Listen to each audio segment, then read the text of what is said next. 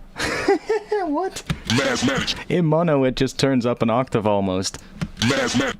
Parts just cancel each other out. Mathematics. See, it has a lot of... It's super full, and then... Mathematics. That's so fucking hilarious. Mathematics. But you can always try just using the left or right channel. Mathematics. See, the left channel Mathematics. has that good tone, and then the right channel Mathematics. also has that tone, but because together they are sort of like canceling each other out, because probably form had offset the two, or maybe I used maybe I've used OTT on it. That could actually be possible. So it would be better to make this one just play the left or right channel. Mathematics. So you get Mathematics. a much cleaner sound. Mathematics. Ooh, Mathematics. I like that one. Mathematics. That one is really good, actually. Mathematics.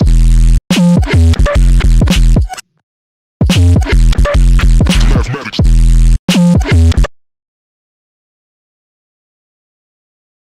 Let's also put an EQ on it, because there's quite a bit of Mathematics. sub happening in this as well, because there's heavy distortion on it and stuff. Mathematics. Mathematics. Mathematics. Mathematics. That's better. Mathematics. Mathematics. Mathematics. Mathematics. Mathematics. Need to hear it in the mix. Mathematics. Mathematics. Mathematics. Mathematics. Mathematics. Mathematics. Mathematics. Mathematics. Yeah, right, that's it. Clutching the chest like asthmatics, like ast. Damn, that's such a hard word for me to pronounce. Asthmatics? For mathematics, a natural dash of black magic. It's a really cool track. The opening verse is so fucking good. I think it's that one. Is the opening verse the one with, I was getting buried alive, heard the bird hit the coffin. Oh no, here, heard the dirt hit the coffin. Something like that. I was getting buried alive, heard the dirt hit the coffin. I barely survived. Something like that. A really interesting track. Especially the verses from Raka. Those are really good. The verse from Evidence are good, but the ones from Raka are just absolutely phenomenal. Like, holy shit. His rhyme flow in that fucking track. Like, the second verse as well, I think it was. Where he goes out like, what does he talk about? Something with a peacock and something, it's insane. I think it was a peacock that he was talking about, but that entire track, his verses were really, really good. So I love that track, and it's there's so many good like little snippets from his verses that you can use. Like a lot of the tracks that Raka made, there's great vocal samples in those, and his voice as well. Like this little piece is his voice, and if you pitch his voice a couple of semitones down, it sounds so fucking angry and so good for drum and bass music and stuff like that. There's a couple more rappers that have a voice that sounds good for that. If you pitch it only down a couple of semitones, it's so good. Common is another good one. He has a great voice for that as well. Who else? There was another one I used a lot of stuff from in the past.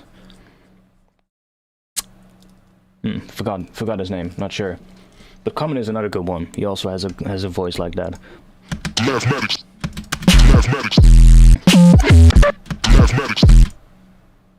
Mathematics. Mathematics. Mathematics. Mathematics.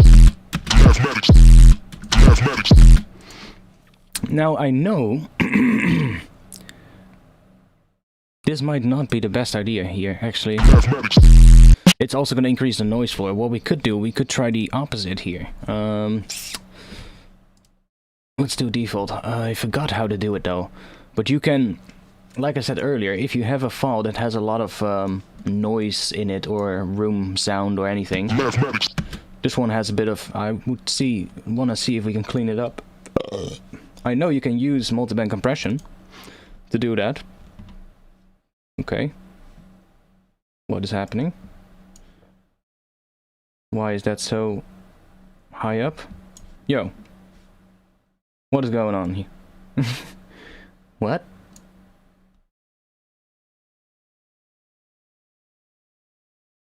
Yo. Why is our line all fucked up? 0. Okay, let's reload that one. I think it got completely stuck for some reason. Yeah, see, that's way better. So you can, I know you can reduce stuff with multiband compression. Let's see if we can. See, now it's reducing way too much.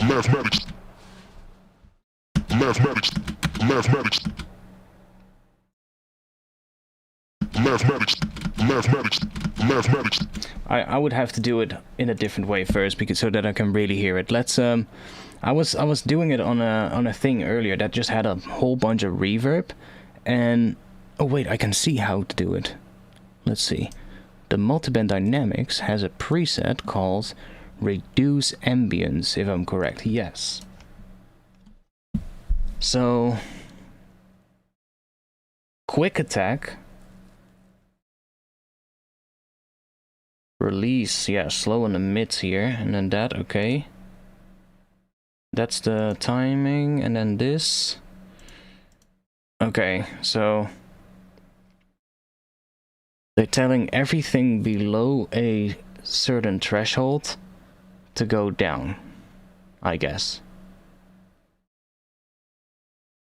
Ah, so really small ratio.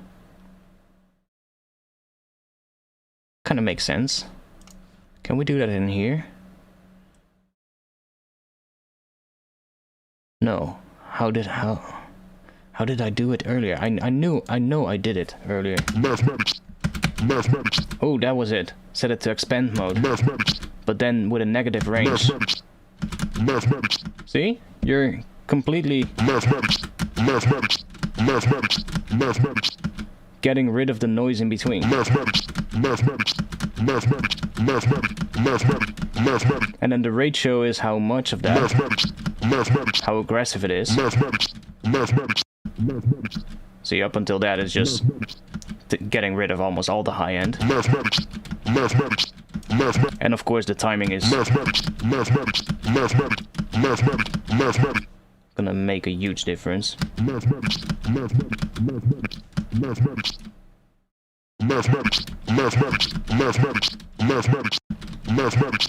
But in a way you can reduce the reverb in the sound. Now this one is not the best one. But hey, it's actually not that bad. It's a little bit weird on this one, but... Oh wait, this one is also still on.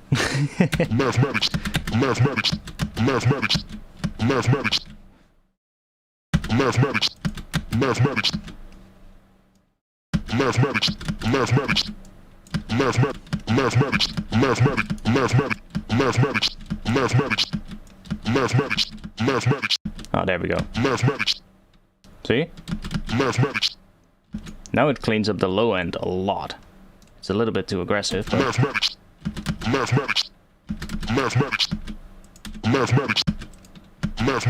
See? You can get rid of a lot of that. Sort of like rumble.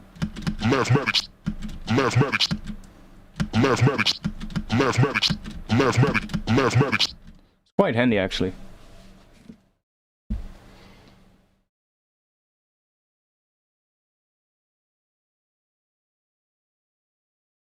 One thing I feel most useful when using a compressor is have the threshold over the top with really high ratio, then adjust the attack release ratio threshold. Oh, in that order. That's what you mean.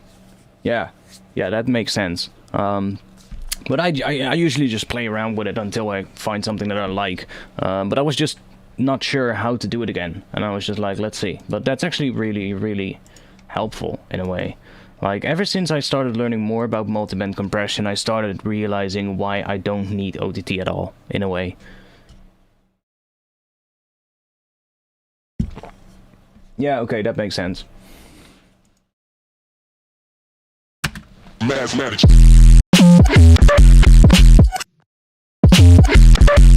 Mathematics. Okay, we're gonna need something in between here, so I'm gonna try using that thing. So let's just take, I think I have a rack for it. Racks, not there, here, yes. Let's put a reverb rack on this one. I can put it after Pro L. Because that one is, I think, squashing things quite a bit. Yeah, and I don't want to squash that reverb. I want to get a nice clean reverb sweep. Because here we have a big gap. Now, what if we do this?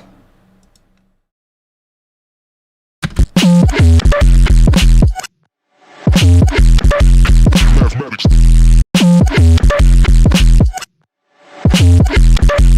Okay, maybe a different sound for that.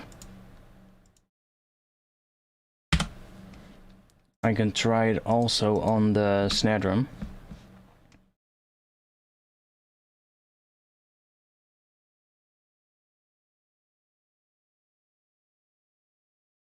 Political talk downstairs. Okay, that sounds like not much fun. Or maybe fun, however you want to look at it. Ooh, maybe stop that reverb right here because we have a really short kick drum. There. Okay, that was not what was supposed to happen. Mathematics.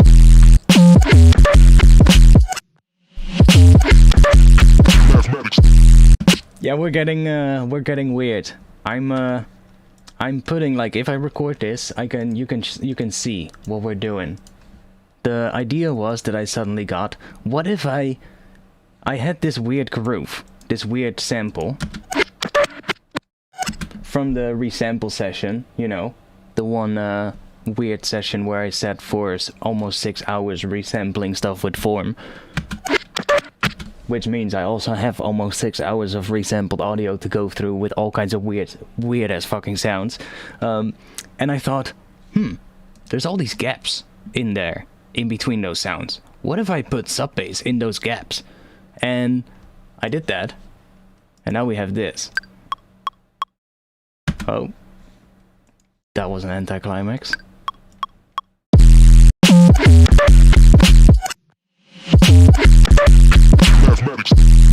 So now we get like weird sub bass here. Look, like here. It's sub and then weird sound, and then right when it stops we get sub again. And then we get that really weird sort of like start-stop kind of vibe, which I really like it.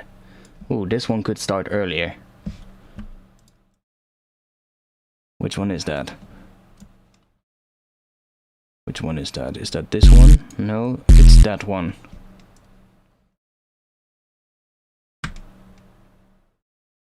Gonna be right there. Ooh, that's cool. I kinda like that.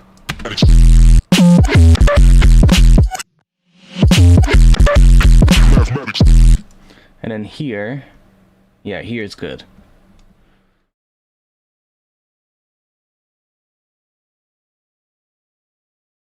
It needs a lot more other stuff, like little other things happening on top.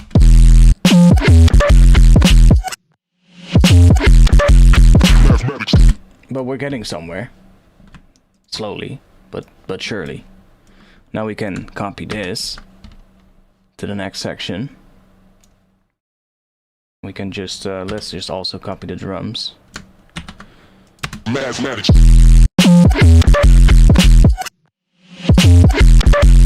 Mathematics.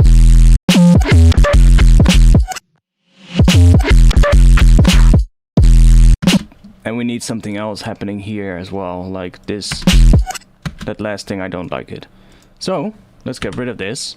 And let's just take one of those other files. I think I had a couple with resampled synth stuff as well. Which might be helpful. Mud pies. Synths. Yeah, I have a couple. G or D Phrygian? Well, that might work.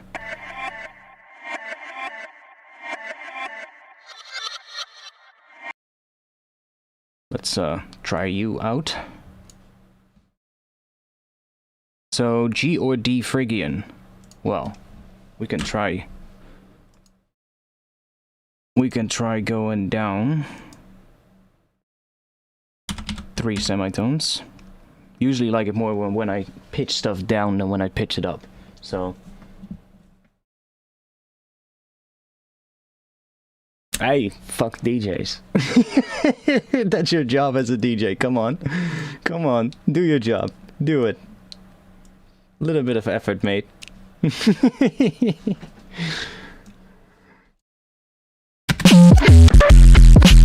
Oh yeah, there. Somewhere around there we want something. Probably here.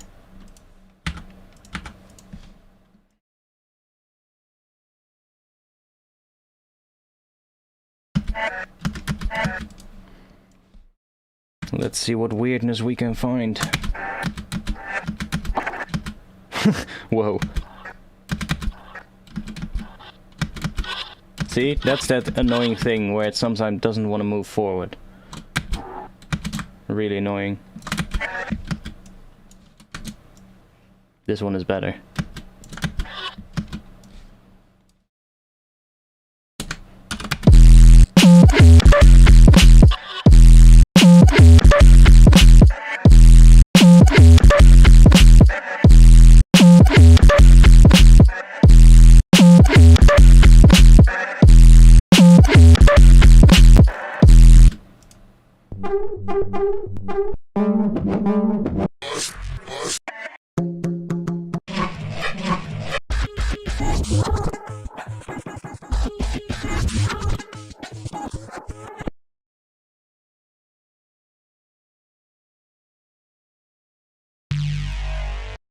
Where's the vocal happening? Oh, it's happening here. Good.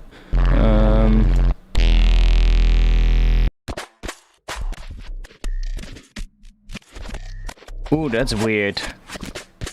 That one is weird. That might be fun. Let's try this one out. Like, for this one, it doesn't even matter what the pitch is. Honestly.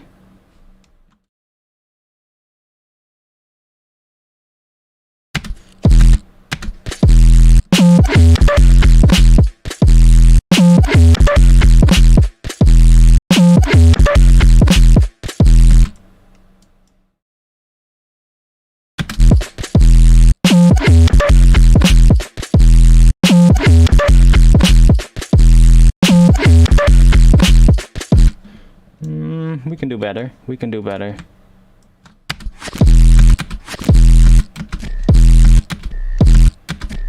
Ooh. Distort the hell out of that.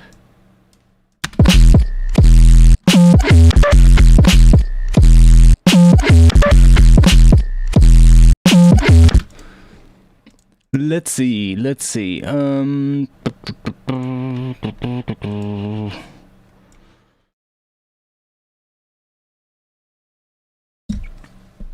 We need some beef on this boy. Okay, not that one.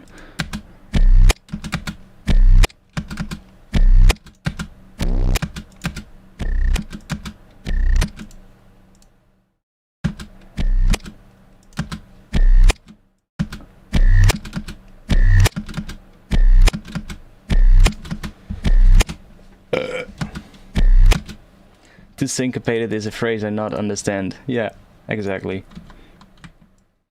Do your job as a DJ. That's always what I say.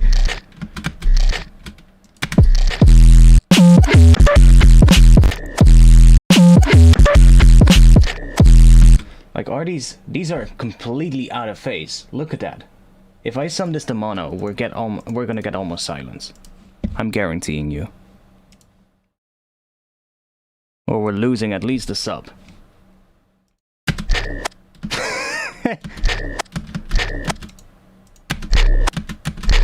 No problem.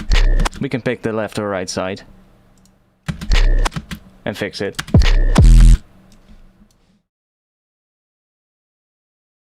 That's also why I think for most of these I would just get rid of the sub and just, I don't know, add some sub or not have any sub.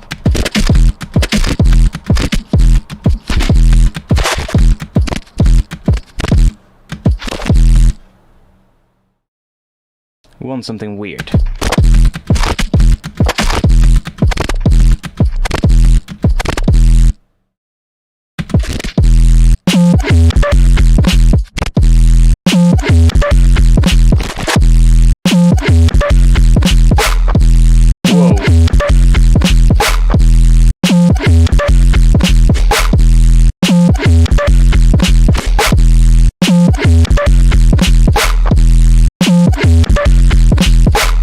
That's a weird sound.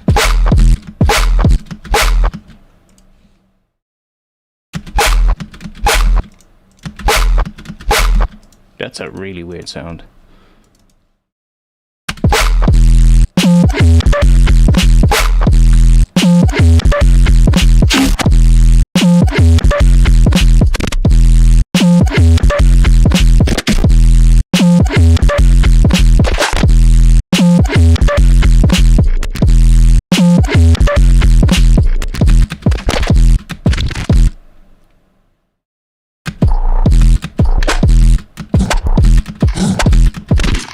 Yeah, it's probably has been a snare, probably, yeah. I think there was a full track or something that I've thrown into form for this one.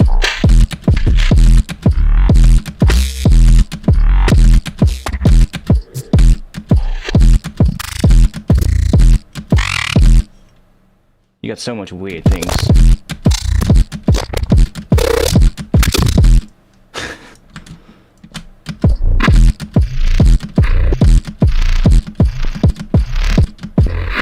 Like, look at that waveform. Like, what is it even doing here? Oh, okay. It has like a really low sub frequency in it.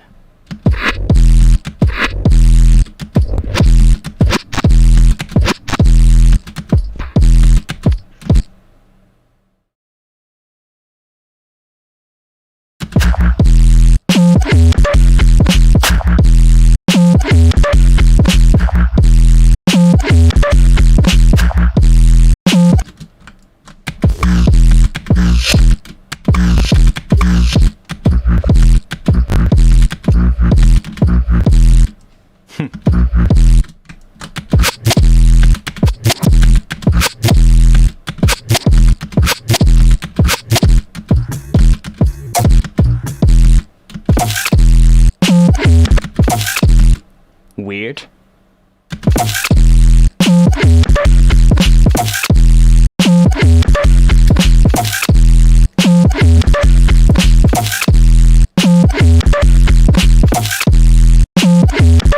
Yeah, you know, that stuff just happens sometimes if you resample stuff really heavily, you know? You just sometimes get weird effects. Like, that was probably also a snare.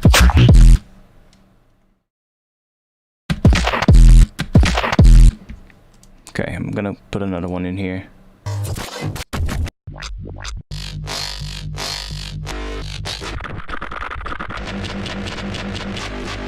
Like, that one has more actual bass stuff, if you get what I mean. Like, more mid-range bassy stuff might also work.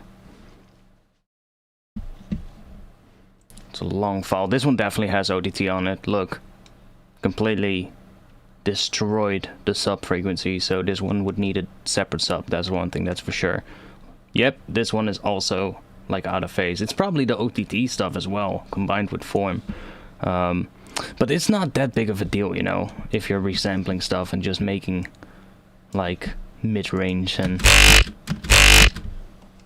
But again, it's probably gonna be the same thing when some to mono. It's not that bad, this one. But we do lose the crispiness.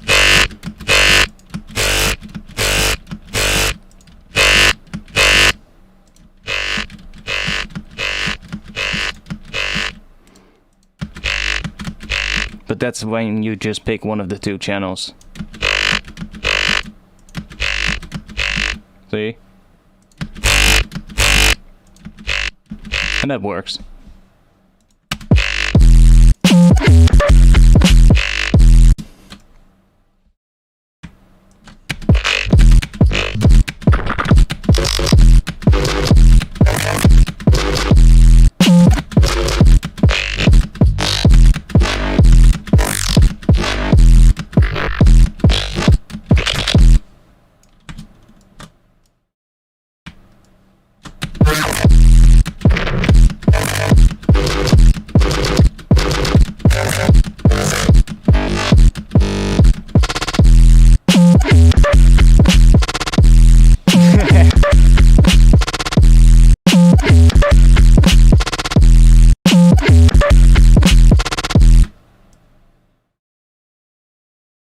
I mean, it's what I'm doing right now as well. Like literally just taking bits and pieces and moving them around, getting something I like. Like that was kind of cool, but what if we just do it on 16s?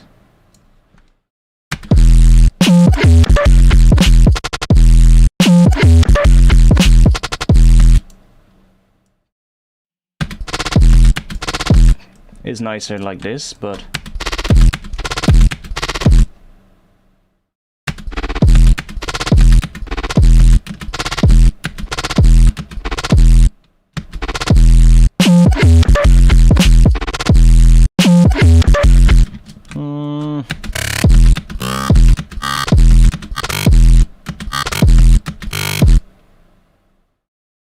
just gotta find the right thing for this.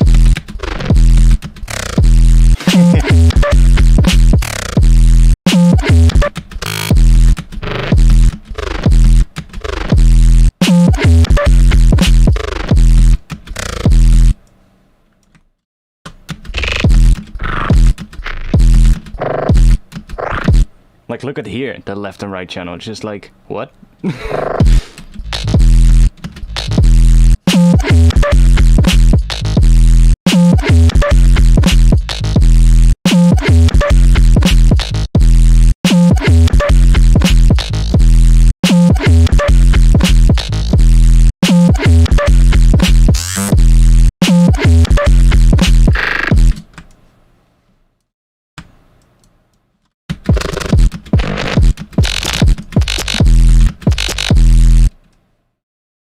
That would be a weird one though, for sure.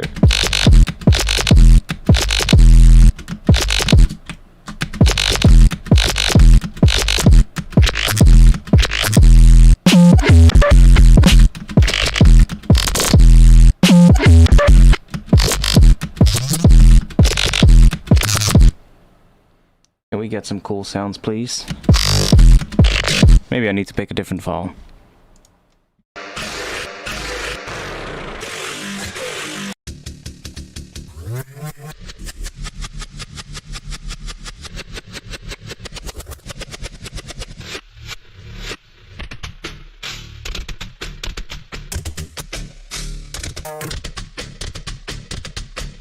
That's also cool. Weird.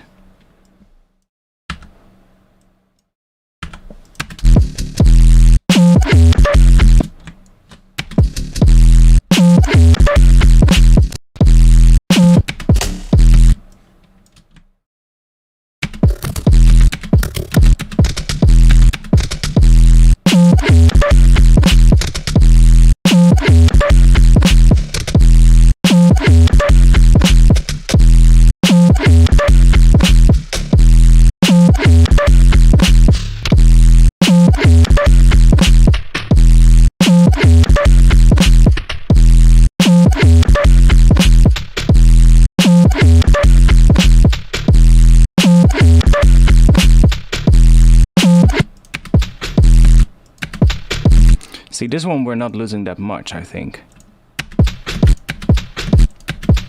No, so this one we could leave in stereo actually. It's not that bad for this one.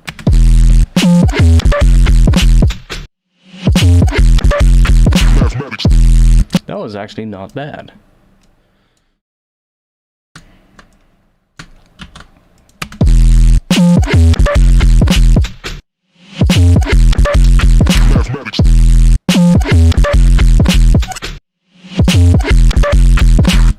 Okay, this one needs to go away.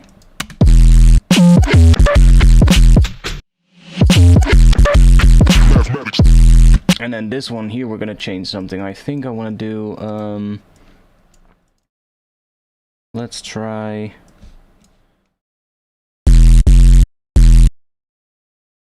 doing this. Mathematics.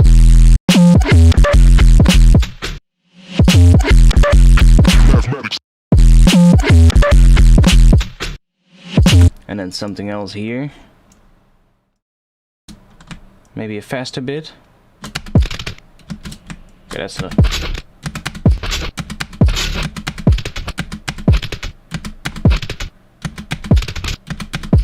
And no gap there as well after, so...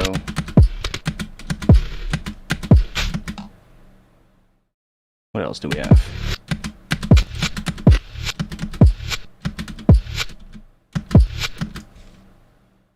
Probably have to find the sound for here first.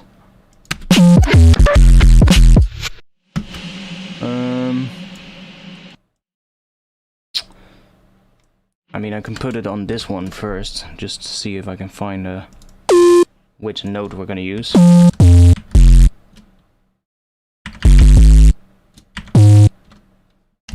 Maybe that one.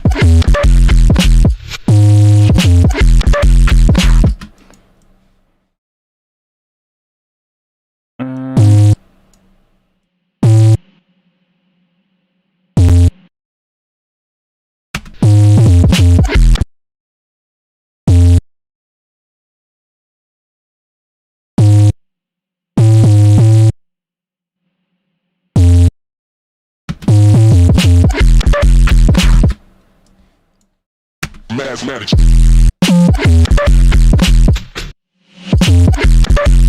Mathematics.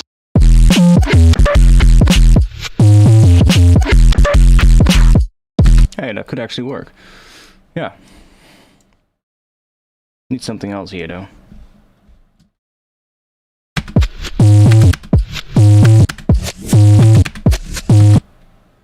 Something completely different. I'm not sure what.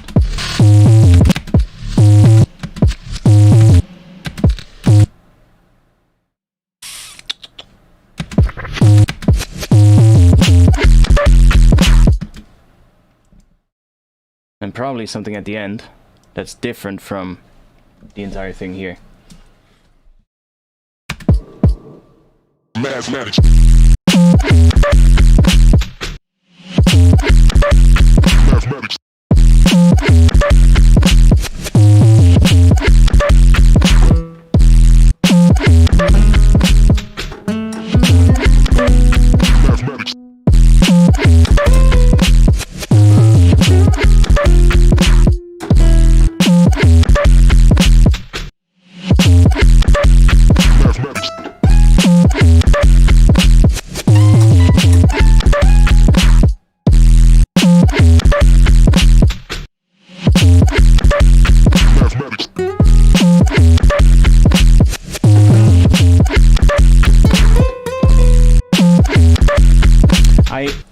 I have to write an intro and then do something with that guitar, resample the hell out of it, so that we can get some interesting clips to put in those last gaps that we want to fill up with other sounds, you know, not stuff that is bass or drums.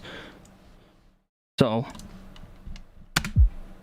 I think we need to start writing an intro then with this. The flamenco guitar, should we do it?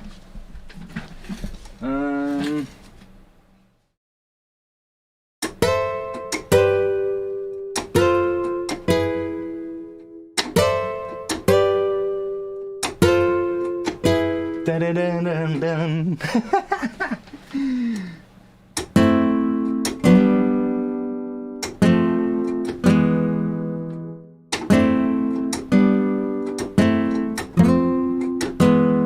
It's the classic flamenco chord progression.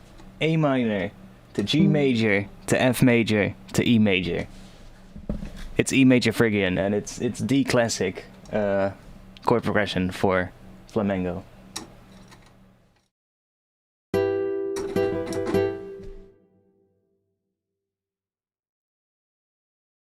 It's a shame that there's no note thing in here, so you can see the notes I'm playing.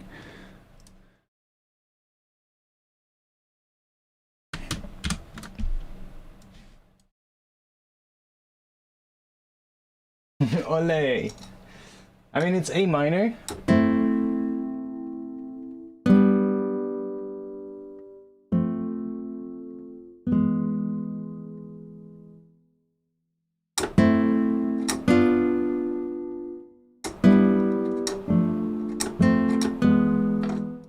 And we can also do inversion, that also sounds cool. Let's see.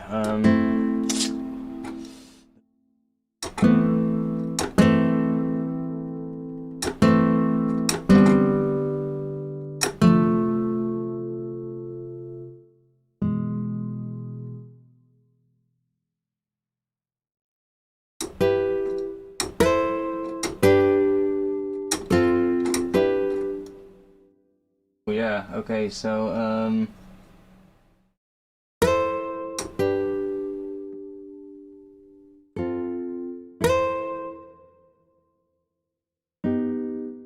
that's an annoying C note, that's way too loud. I'm just gonna program it in, that's easier for me.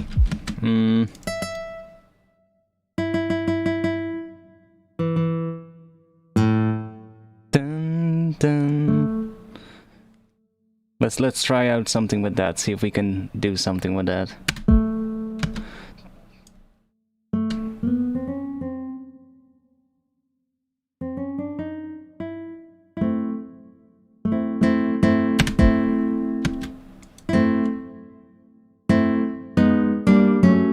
So that chord progression is dun dun dun dun.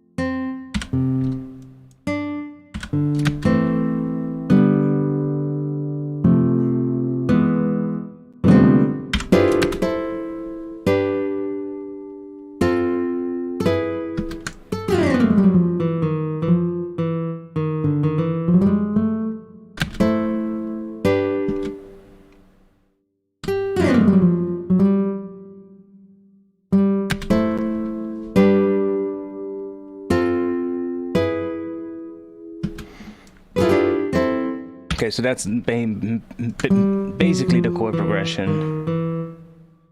It just goes from that to that, but there's other things that we could do.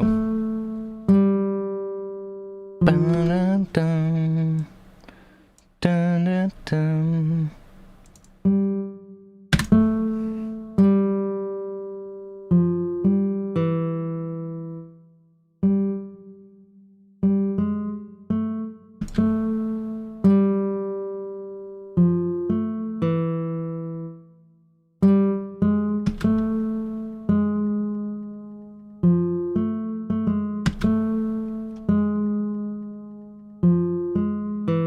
It's weird though, because they're playing... What is it that they're playing again, mostly?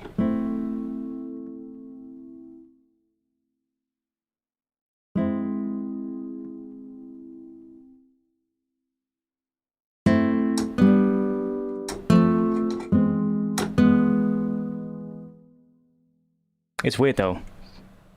Because what is it then? Is it major Phrygian or minor Phrygian? Because what they're playing is... most of the time is or a lot of times if they're in E Phrygian, when they're playing this. I guess it's both then. So that would be...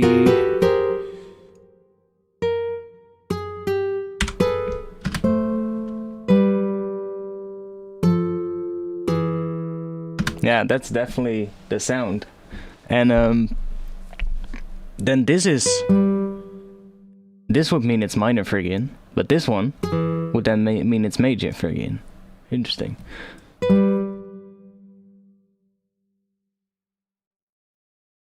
What? What? Yeah, okay.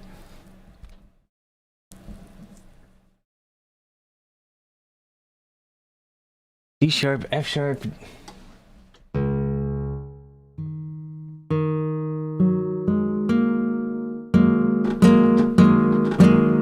Oh. That sounds weird. They also use D minor sometimes.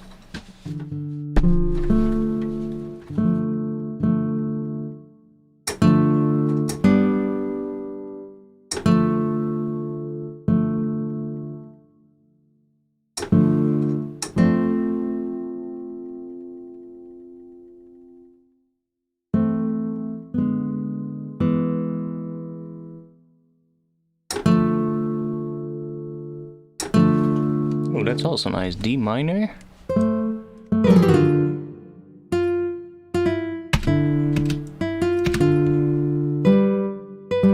What was I doing? D minor.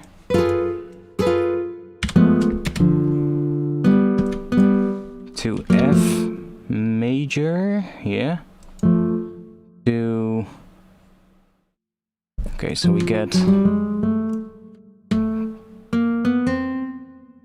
And then we're gonna go...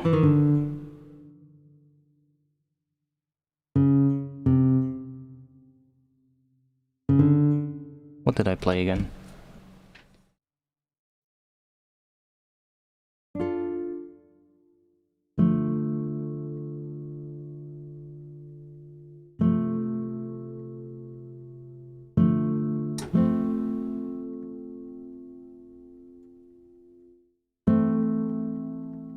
Okay, that one goes down one.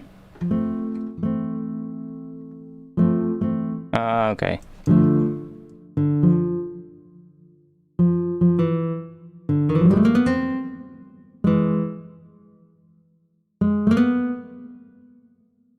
They ain't chords, okay.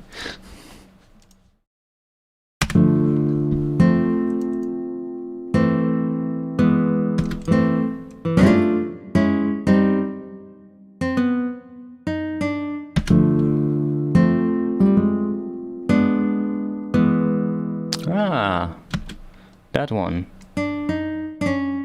It's a G sharp diminished. I like the sound of that. That's spicy.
That C there.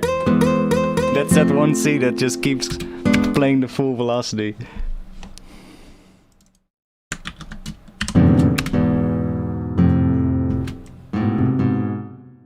Moment.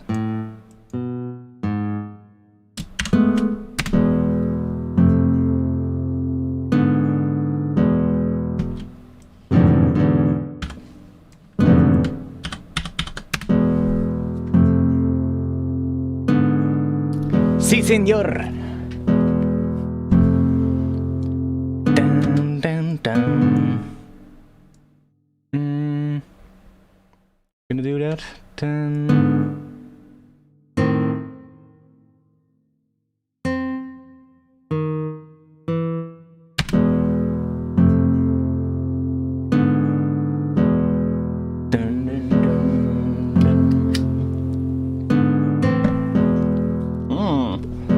Yes.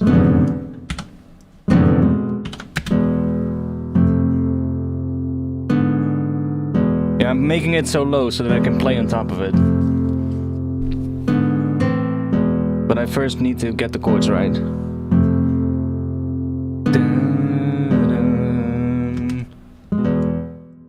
And then we need to do something different. You can go to D.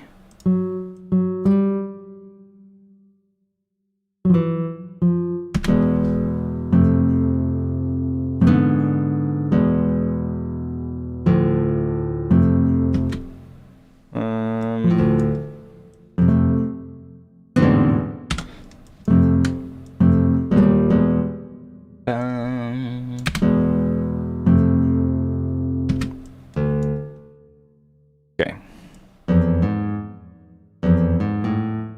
Now I do think it needs to be a little higher though, but...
Do some spicy stuff. Yeah, we can try. I was thinking of maybe bringing those down.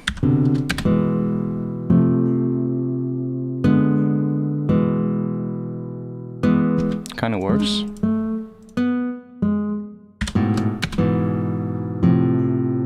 Oh no, that's the wrong ones.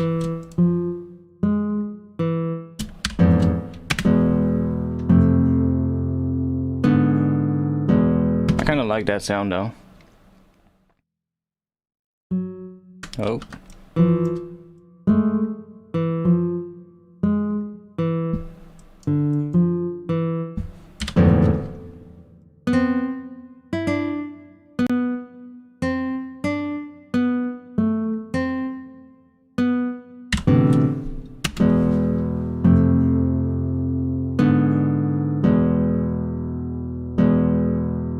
Yeah, I am on Ableton 11, like I am already on here, because you can see right here. Can you see that? Yeah, you can see that. Right here I've got this thing with the pitch bends and stuff. Where is it? Pitch bends. There's somewhere here. I think we need to click on notes. Yeah, see? I'm already in here. But for this, we don't need it.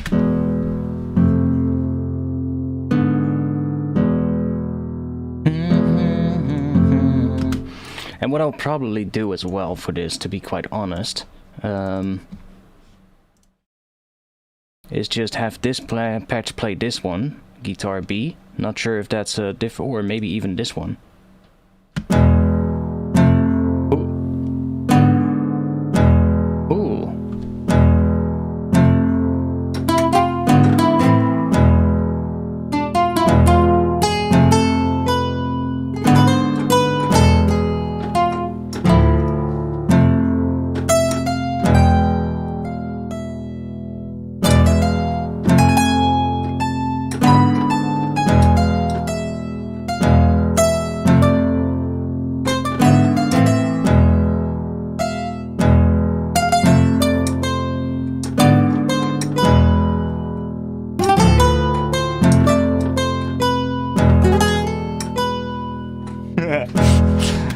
No, we need something else for this one. We also have a tremolo, which is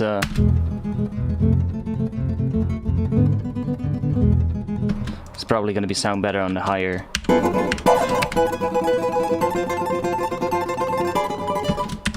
It's probably better on single notes as well. But I think I'm gonna switch this one to the B one, because this one doesn't need the higher pitch bends and stuff, so that's good. And then make a duplicate. Get rid of this one. Let's do this. Let's open Omnisphere. Switch to patch 1 or A. And now we can just play and record. And just record some stuff on this track.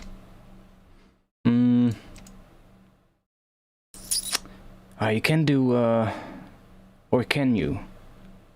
If I turn this off, let's see, when enabled, existing notes in MIDI clips and arrangements will be mixed with rather than replaced by. Yeah, okay, so that needs to be off. Because I want to just record a long session so that I can pick the good parts.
Now it should have recorded, yeah, nice. So it recorded the entire thing.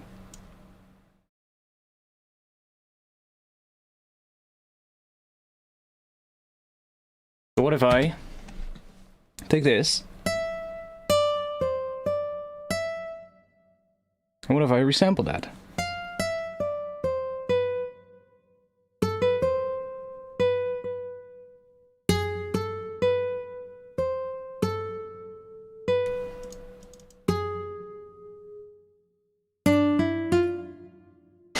Is it literally that if I select all these loudest notes that they're all going to be that C note? Okay, no, they're not. I think it's C4. That is that really loud one. Oh no, it's not. Then it's C5. Yeah, those are all at max volume. That is the MIDI note on my MIDI controller that for some reason it can only play C at a high velocity. I don't know why. Can you hear the drop to know where the track is going? Sure, we actually have a really weird drop, and I want some spicy, yeah, flamenco guitar is something that I wanted to use for a while, and I think I'm kind of still debating between flamenco guitar or Andalusian guitar, which is very similar. They're kind of using a lot of the same techniques, and also Middle Eastern sound. So you have like, well, we also tried out with an oud instrument, which is sort of like also a guitar, but from the Middle East, and it has a I guess, a slightly similar sound to a flamenco guitar, but mostly because they use similar skills as well. So it's just that, of course, in the Middle East they also add the extra quarter tones that we don't use here in the West. But I mean, I wanted to play around with that, so I'm now at the moment sort of like resampling some, well, at the moment Spanish guitar, flamenco guitar, and I think I'll resample it in just a bit and see what happens. How late is it? 12:45. We got some time. But the drop for now sounds like this.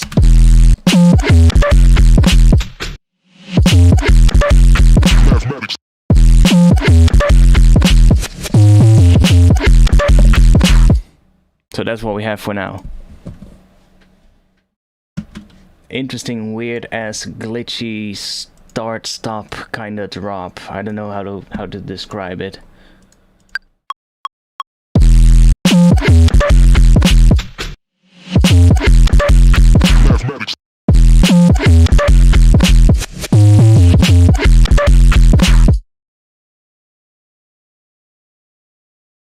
I love this. This is so cool.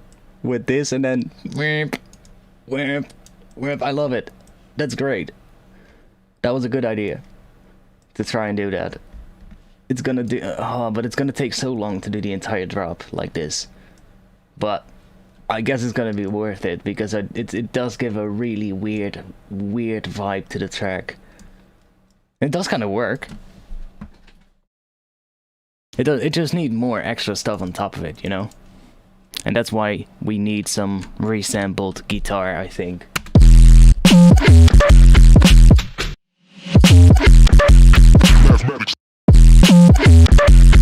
Because that's also gonna give more tone to it, more sort of like character.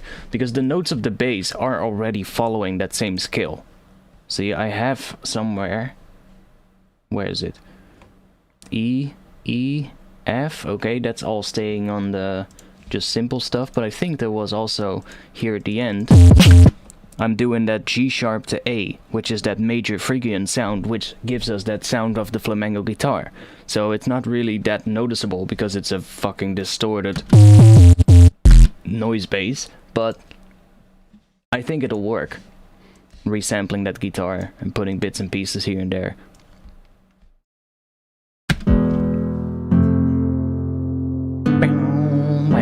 Should I resample it with the guitar chords or without? That's the question though. Dun, dun, dun, dun, dun.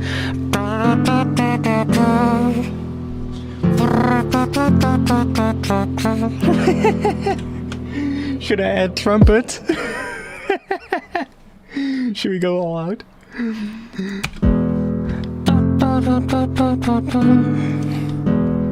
A little trumpet boy? I'm not sure if I have trumpets. Like Latin trumpets, I'm not sure if I have those.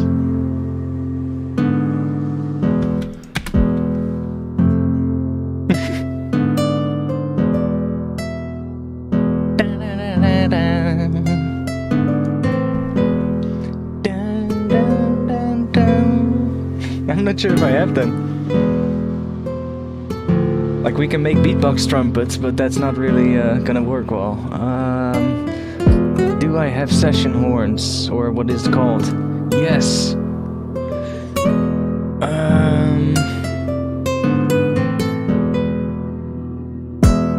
Trumpets.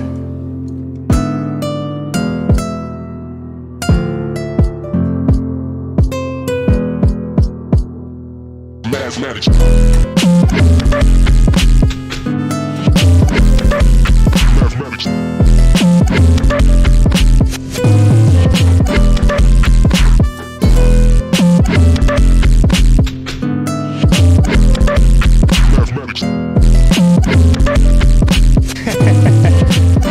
Actually, you can already hear that it might actually work with that, but let's just do this and we're gonna loop or solo these 3 tracks.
This is great.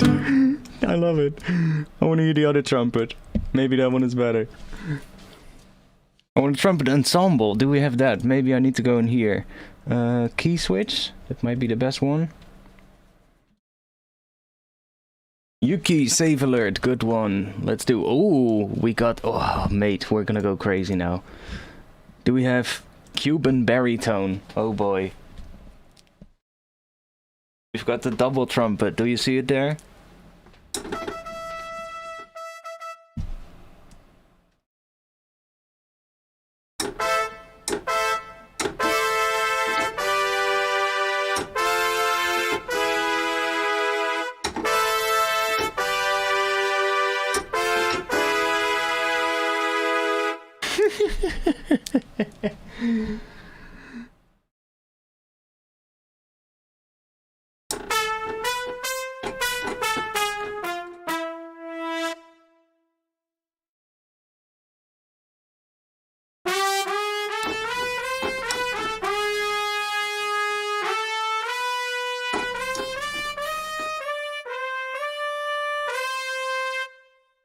It has smart chords. What's that gonna do? C major? No, we are in E major. What are we gonna do now? Oh!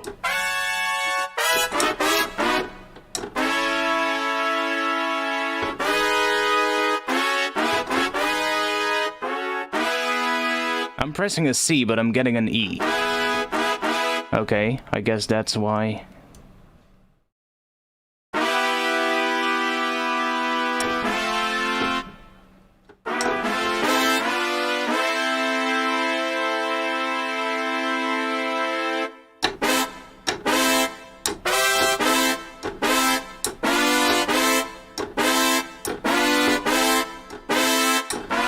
Yeah, that way you can do that. I think I have to set it to this and it's just playing.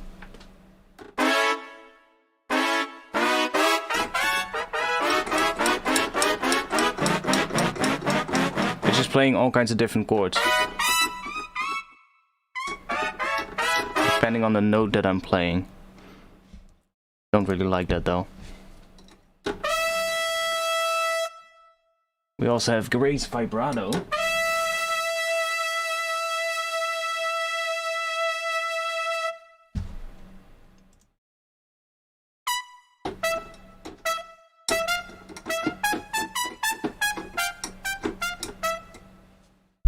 Yeah, I guess I know what you mean, but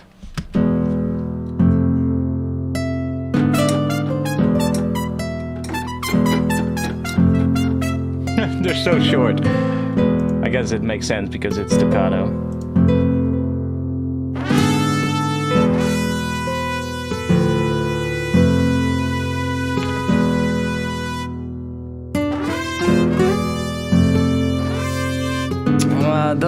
Does it have legato? That would be sick. Or portamento? Doesn't. Or does it somewhere?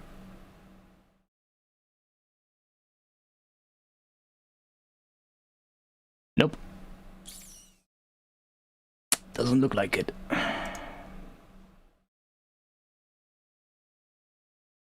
Oh, but we've got growl.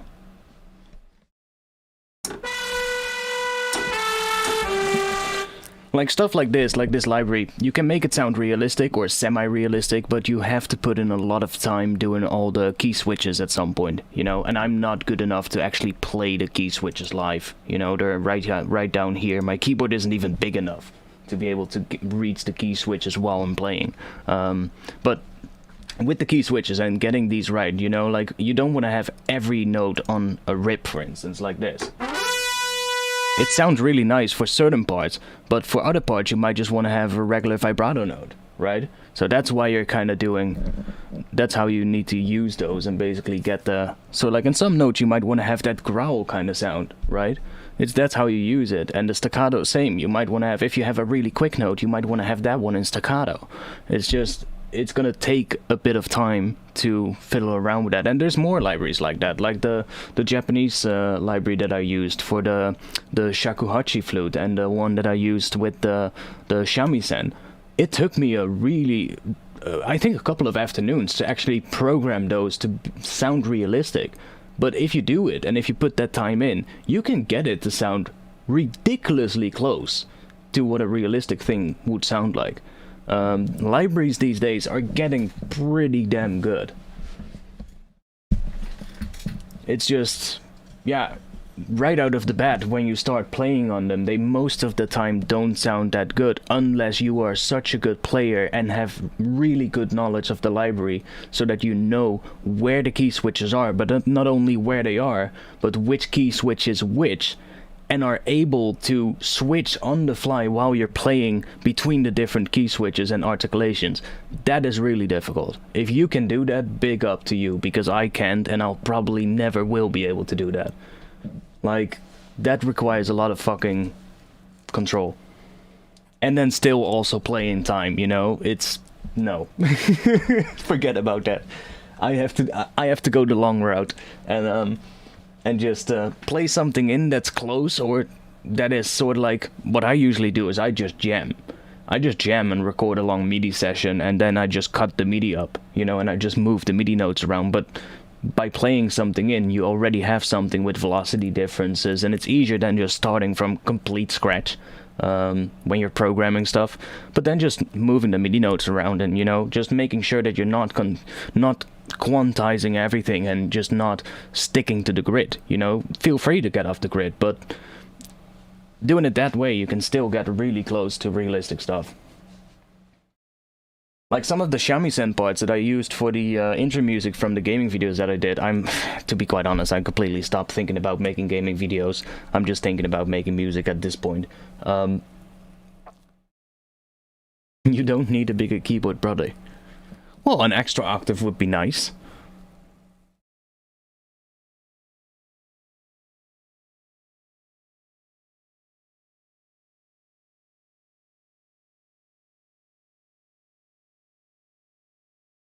A tool that is like a key to fix a car. What, you mean this one? The wrench? Yeah, I know, you can change it in here, the mapping. Sure, I could move this up an octave. I mean, yeah, it could have been moved up an octave to here, but still. Then still it would be nice to have an extra octave. I have only 49 keys, okay? It's not, like, I would, ideally, I think a 69 one would be nice. I would like that. I know about this and fiddling around with the mapping, but it's cumbersome. Why would you have to do it? It's just annoying. I wouldn't like doing that. And this library, I can move it up, but other libraries I don't, because there's just stuff here as well. Like, some libraries just have a huge thing. Oh, you get to get legato. Yeah, I know. But we have polyphonic here. Hey, look at that. Legato.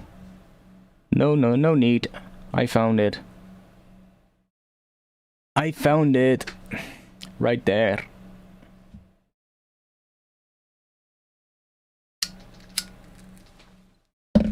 It's already built in. There we go.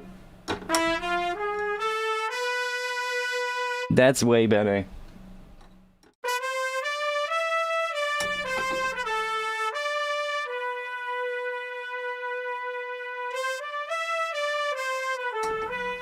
Oh yes.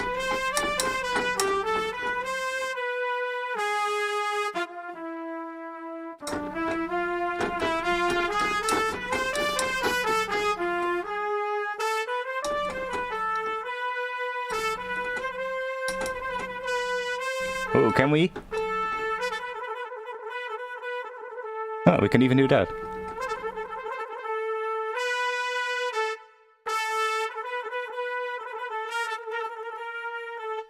Interesting.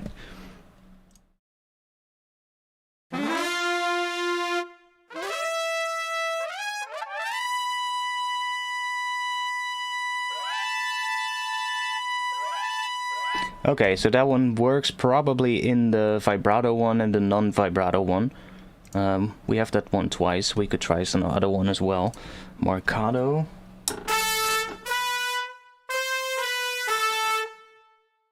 I think there's a separate patch for muted things, or maybe we can actually do it.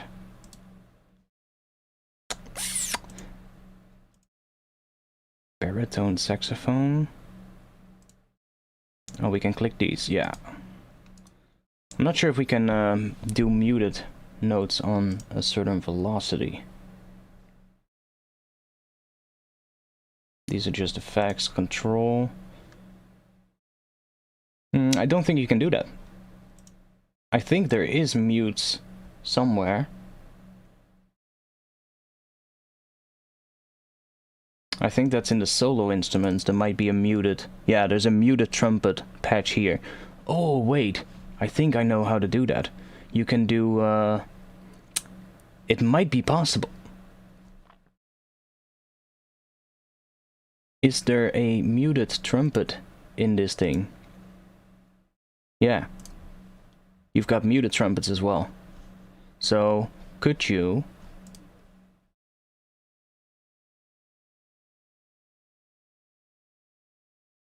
Could you control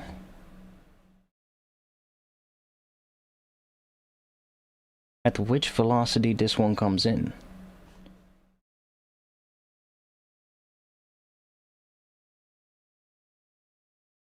I don't think so. What is that gonna do? Is that gonna drop it an octave or something? Ooh. I think it does. Huh?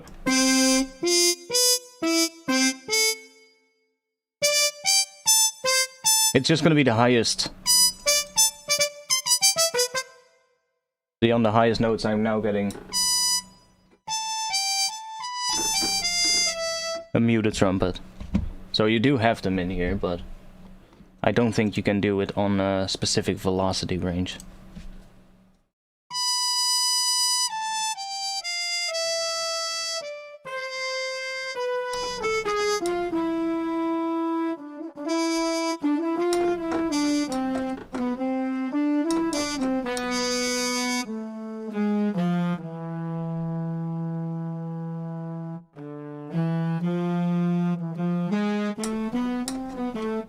I'm not sure if it's muted samples that it's triggering. Could be. Like, there's all kinds of presets though for this as well. The Cuban one does kind of work for this kind of a sound. Not sure if there's another, like, Spanish one. I don't think there is.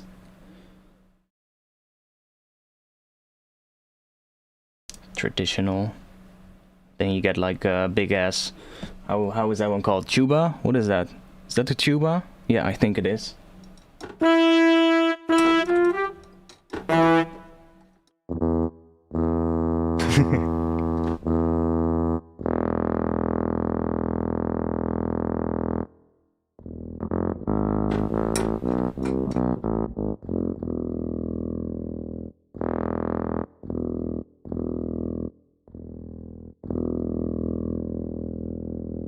I think that brings up the vibrato. Even though we are on the non-vibrato patch. Okay, that one does nothing. There's no vibrato note for that.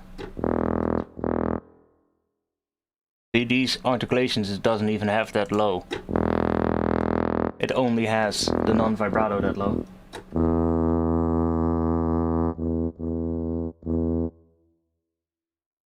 I don't think it even has these articulations for the tuba. Oh, that one it does. That one it doesn't. See, some instruments, or maybe it hasn't loaded yet. That might also be the case. It's still loading. I'm just gonna go back to our Cuban baritone one. That one sounded alright. Oh, maybe Contact is crashing. Looks like it is, but I saved, don't worry. Oh, we're good. We're good. It was just having a little thinky moment. Cool.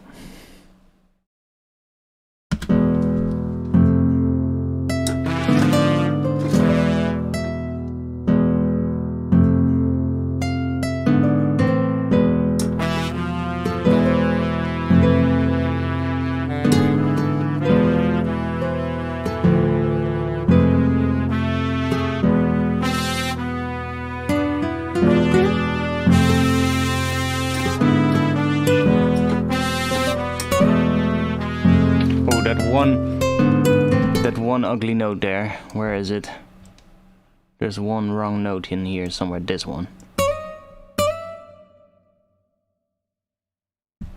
Let's check if there's any other wrong notes. There's one G there. Let's move that to here. The rest looks alright. Yeah.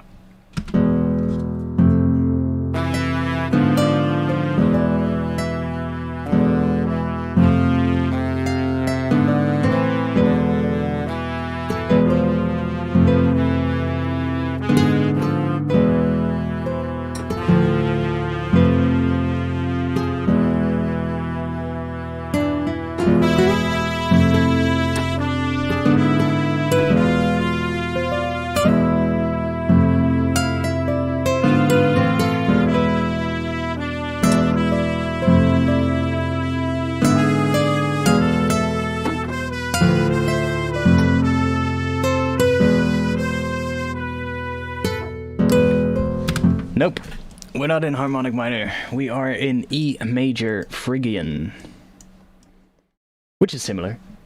Just a different. I think just a different starting key, to be quite honest.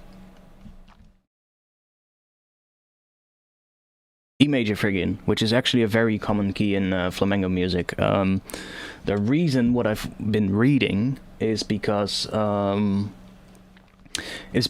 was it again? I think it has to do with the tuning of the instruments as well, and they prefer to tune their instruments in such a way that they get as many open strings that are in the scale as possible. So there's a couple of different scales on different keys that they tend to use a lot, I think, and E major Phrygian is one of them. And then they tune their instrument, their guitar, to have as many open strings as possible or something like that. But it has a beautiful sound.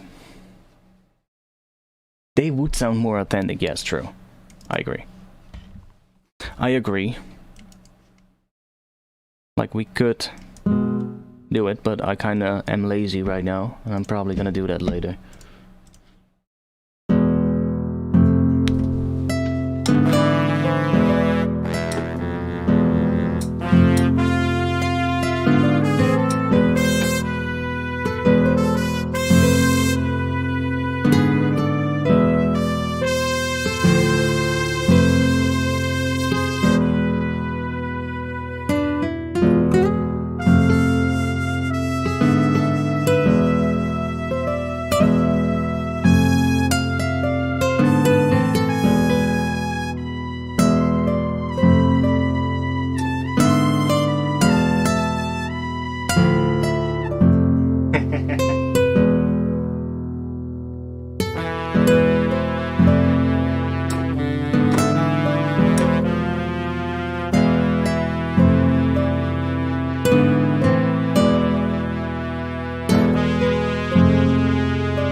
Sure yet?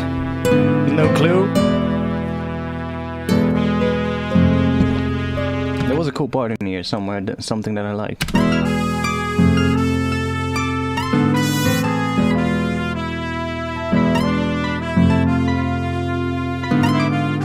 And I mean, I'm dealing with a latency as well. I'll have to adjust everything of this, but I'm probably just gonna resample this for just some extra chops.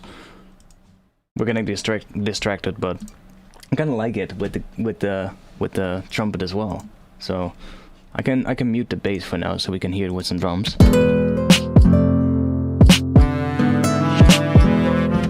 Let's bring, was it this part?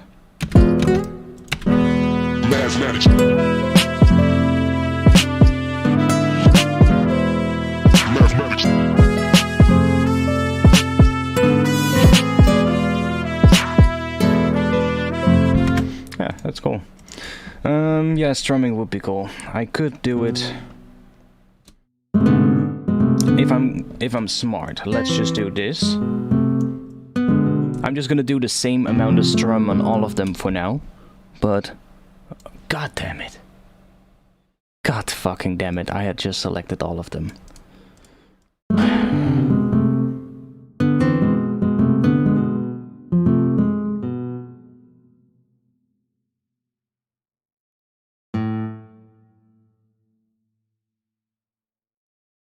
How much are we gonna do? Yo, you don't wanna give us extra grid lines? Oh, it's at the 1/16. Ah.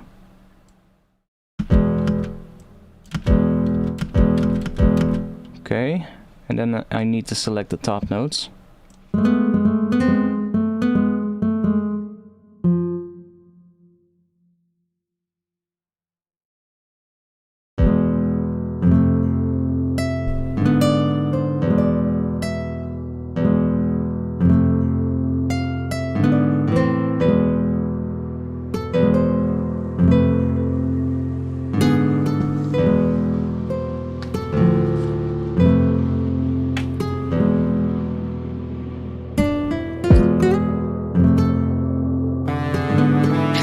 There you go.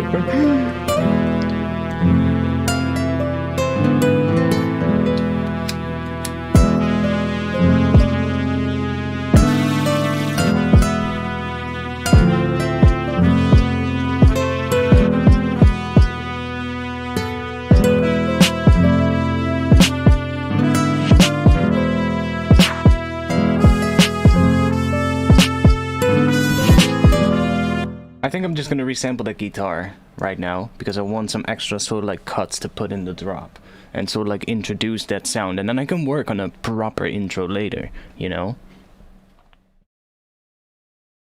But the question is, should I resample it with the chords or not?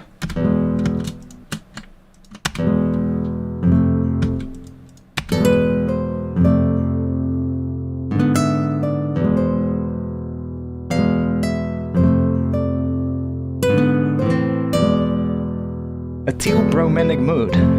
Okay. I mean, I can do both, obviously. Let's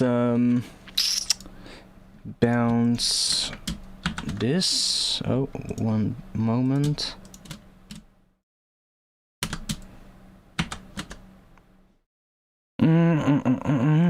That's all right.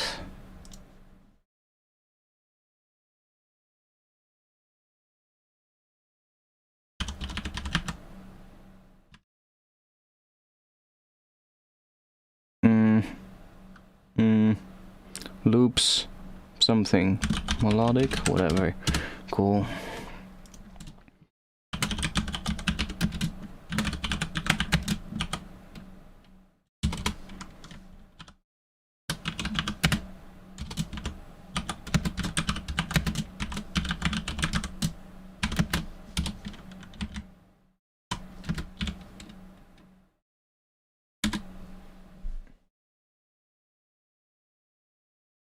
Yeah, I think both will be cool.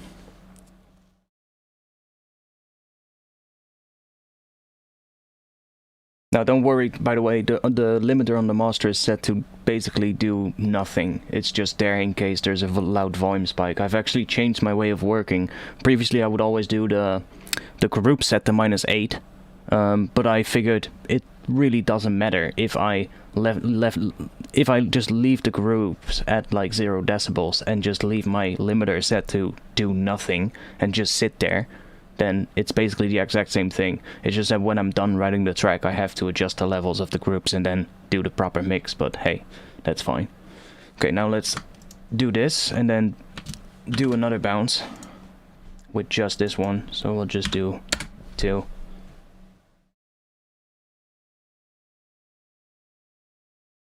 Yeah, I'm interesting how, indeed, what it would do with the chords.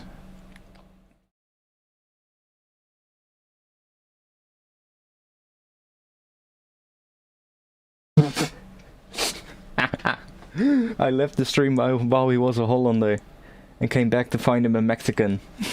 I'm not sure what we are.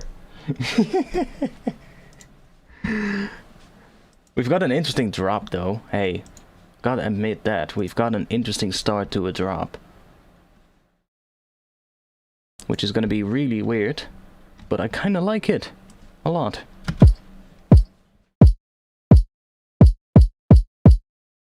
Mathematics.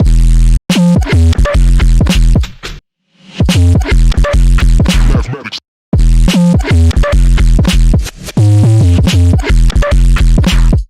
Yes, we need a lot of weird cuts for that. But I need to piss. So, I'm gonna grab some music real quick.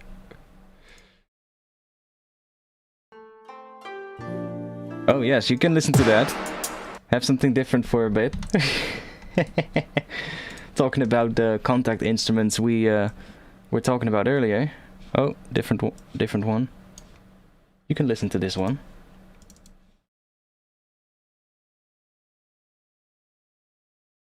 This was also done with contact. Not sure if this is the newest one. I think it is. Could be wrong. Was it this one?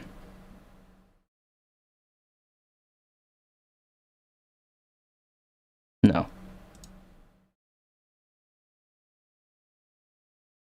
Ah, here we have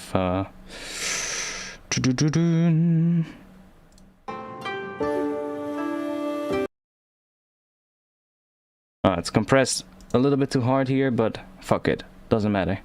You can listen to it. Don't think it's that bad.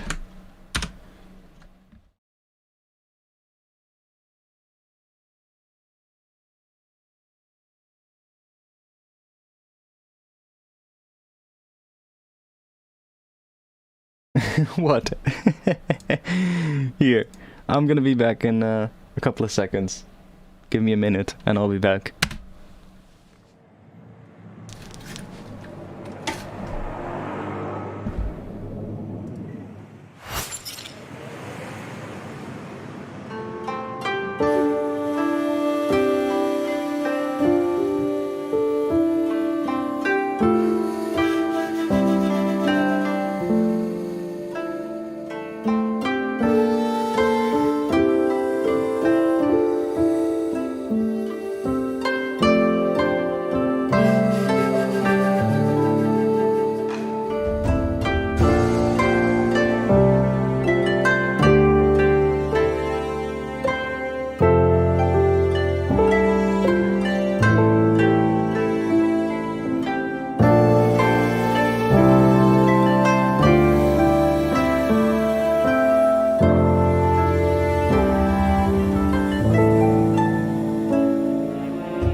So that was fun. Moment. Need a drink. That was fun, writing that.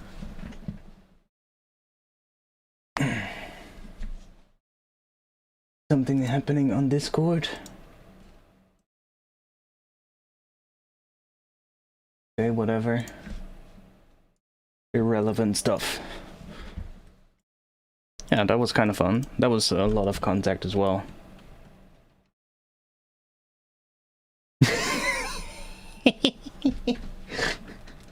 That's a good one.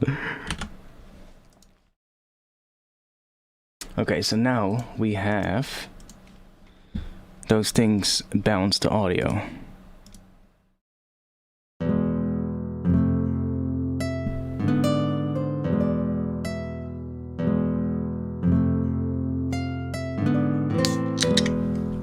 I love the sound of it.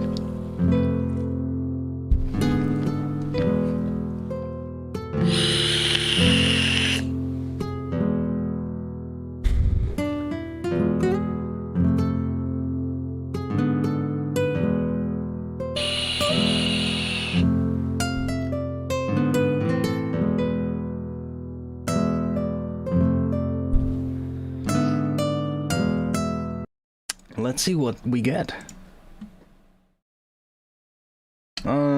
The one I'm at the moment, still have it here. It's called Super Berry Sherbet by Double Drip Coil Sauce. Not sure if you can see that.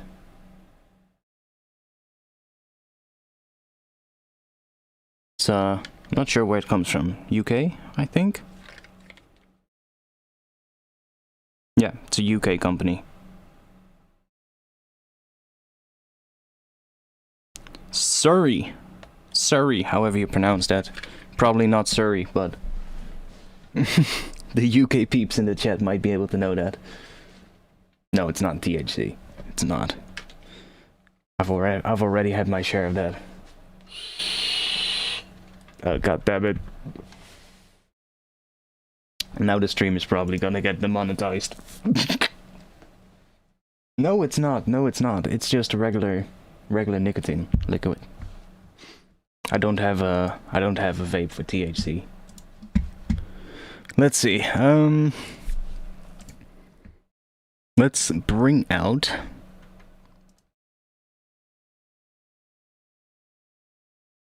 form. Oh wait, I made a rack. I remember. I made a rack for it. Form reactor resampling rack. Boom.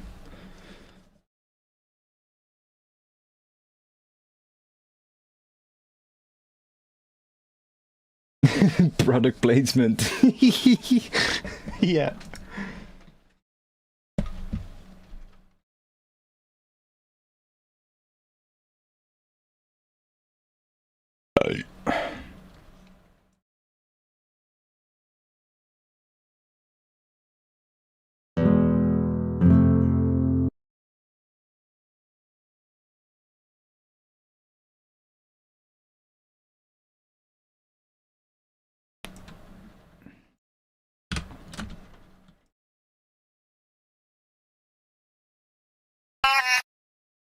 What?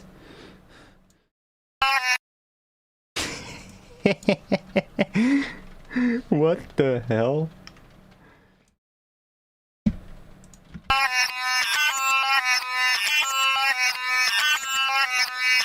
I think chords is gonna work not that good because it's not. It's trying to find the pitch, right?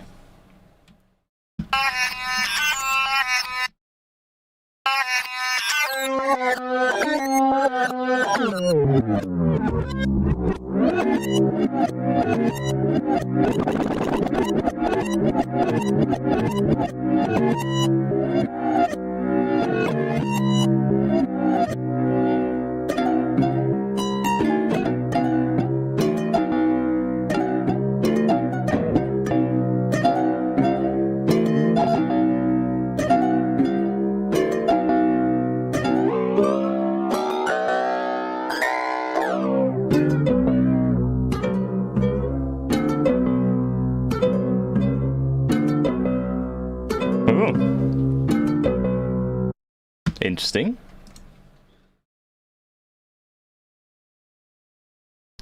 That was kind of interesting, yeah. I agree.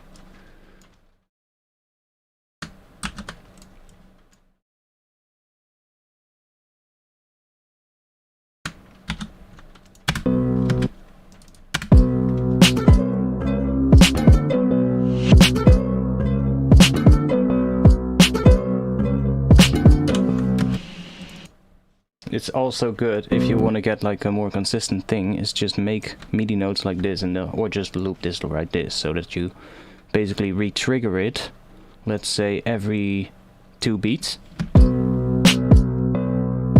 or every bar.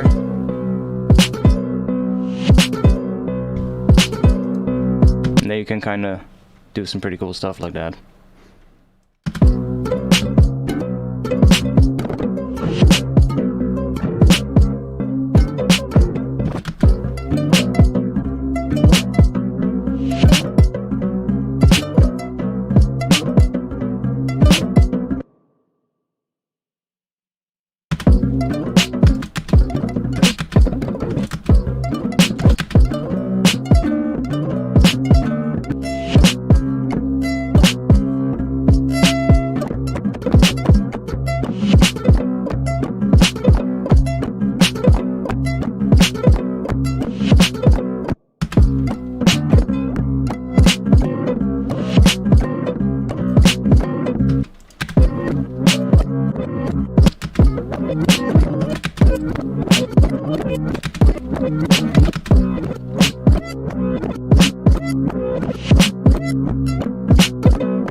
I do wonder what the other one does.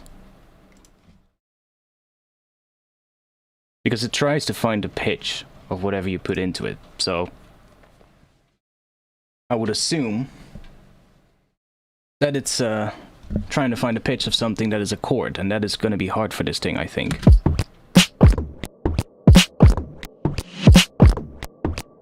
Okay. See, that works already a lot better.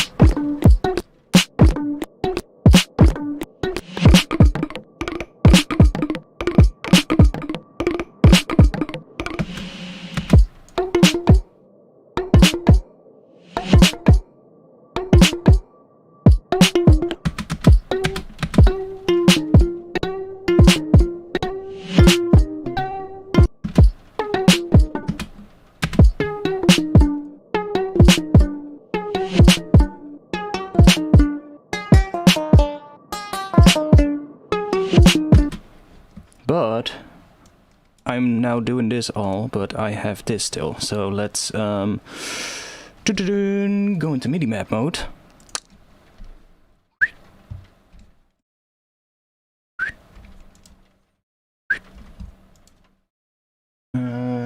Pitch bend. Do that, that, and that. Let's try doing this one, okay.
don't choose.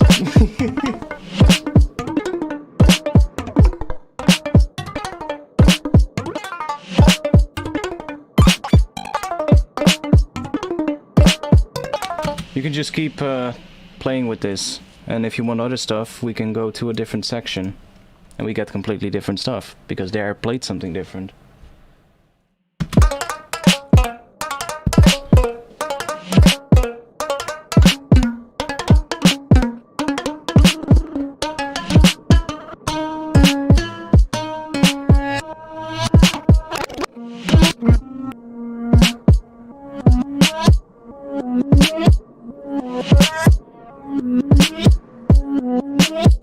No, I'm not recording yet. I should.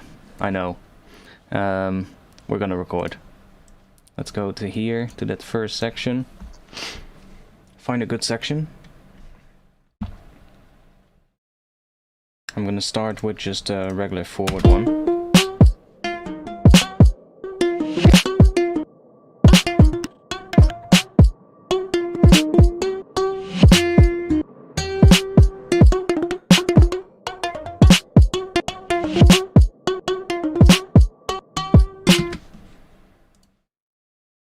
Like what I often do is make a couple of shorter notes and then make a couple of longer notes.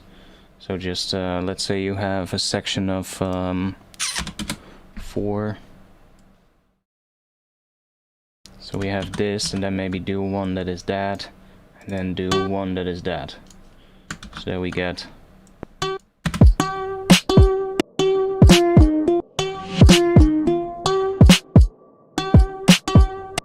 And that way you get sort of like a couple of different variations on how long it is. And if you start playing with these,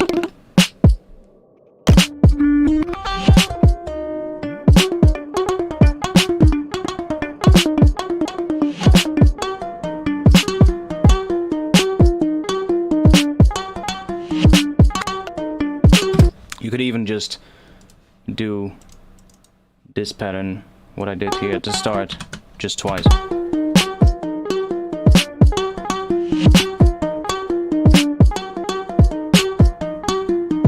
So you could do that, or you could sort of already get a rhythm out of it, and then just sort of like first find a rhythm that you kind of like. So maybe that is it, or maybe maybe we want to do this.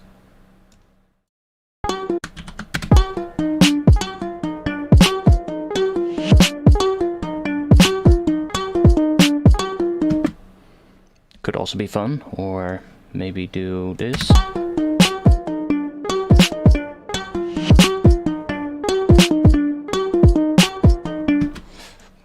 Start here.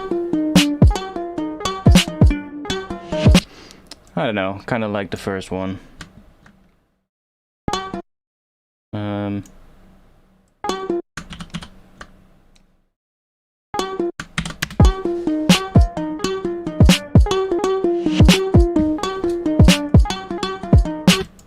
And that way I can now, I could even do it with this one.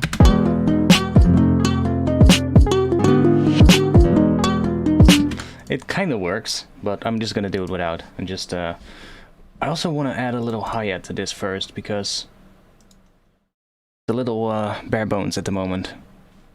Let's grab a hi-hat. A hi-hat. Hi-hat.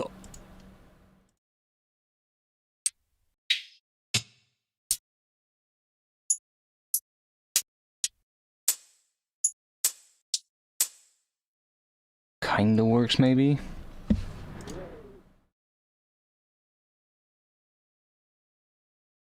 Cut it a little bit shorter, probably.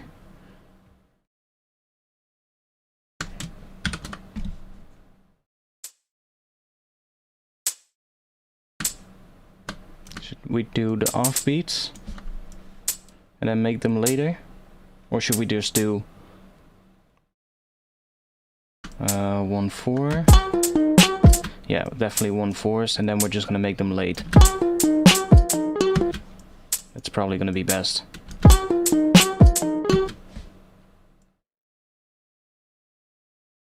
Can we just loop that? Please.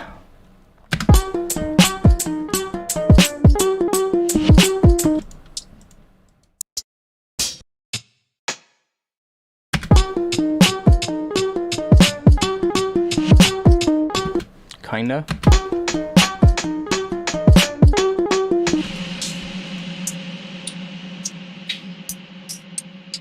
Old hats.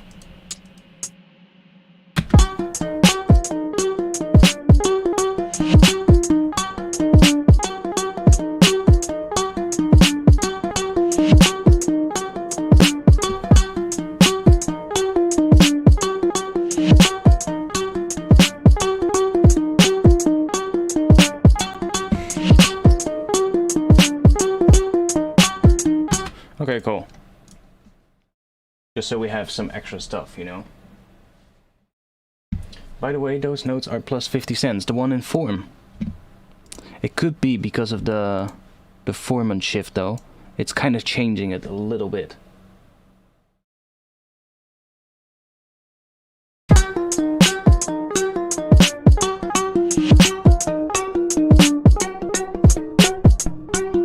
But if they are plus 50, then we can.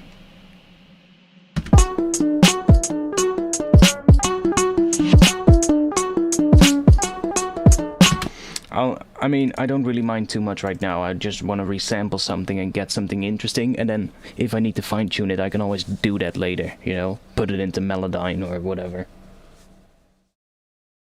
Yeah, it's gonna be all off. That's just a result of all this, you know, resampling stuff, but I'm fine with that for now. Is there effects turned on? Oh, we have the dynamics turned on? Well, that might be good, actually.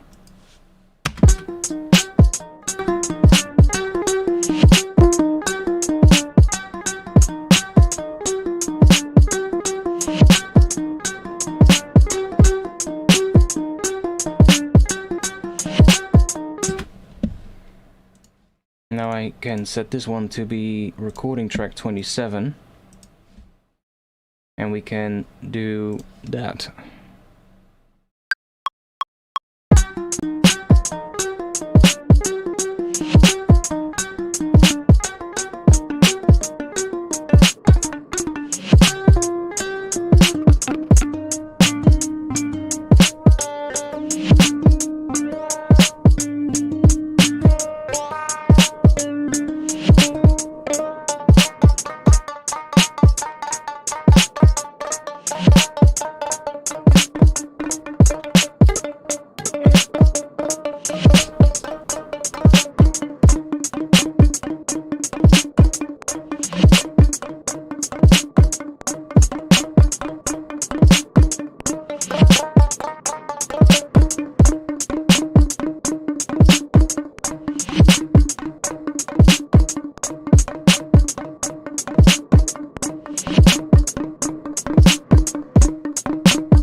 That was pretty cool.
get even weirder if we go into here.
Yeah, you can do that. You can pitch it way down.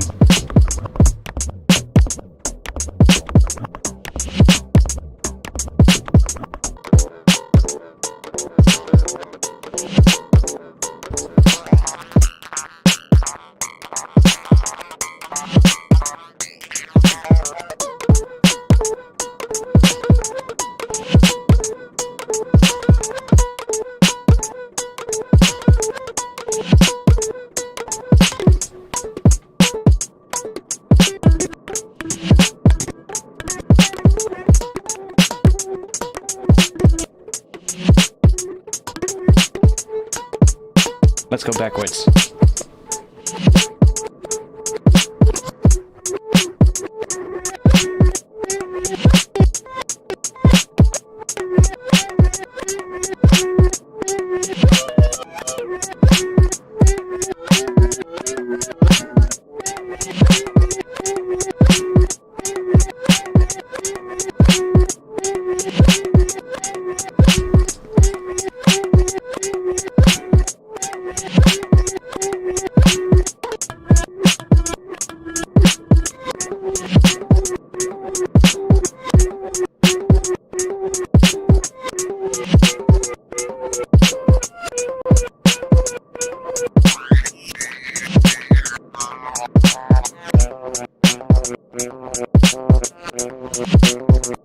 That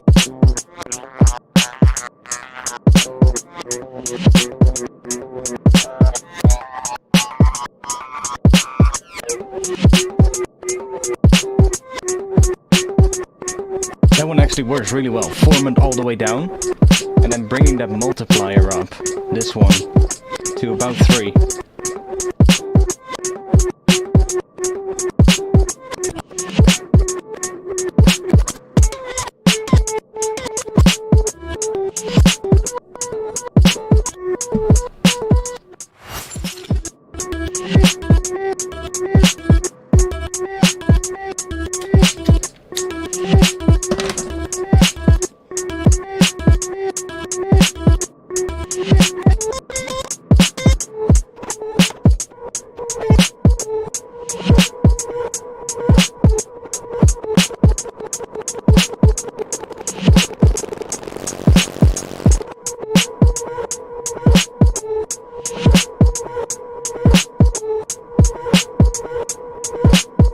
Weird.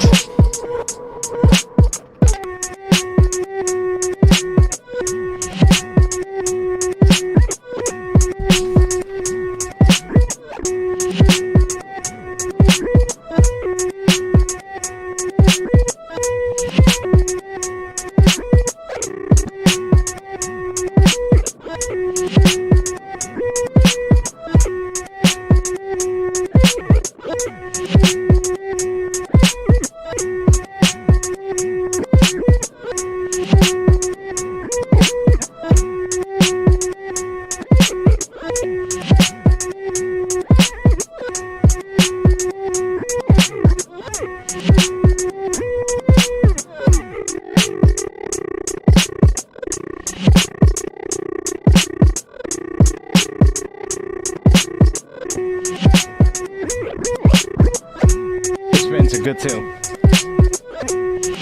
For like glitchy stuff.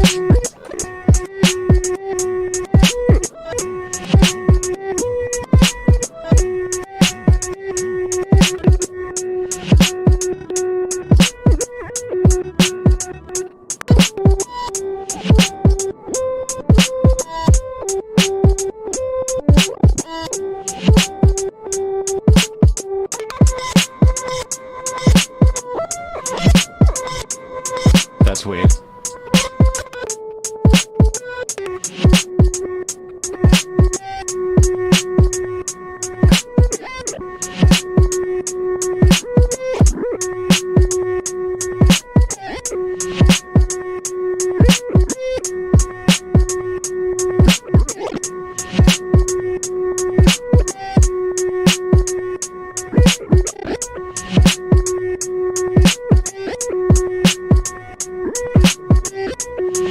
This could be a weird lead.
we can get even weirder.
It's a granular synth, yes.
lot already, so that was fun.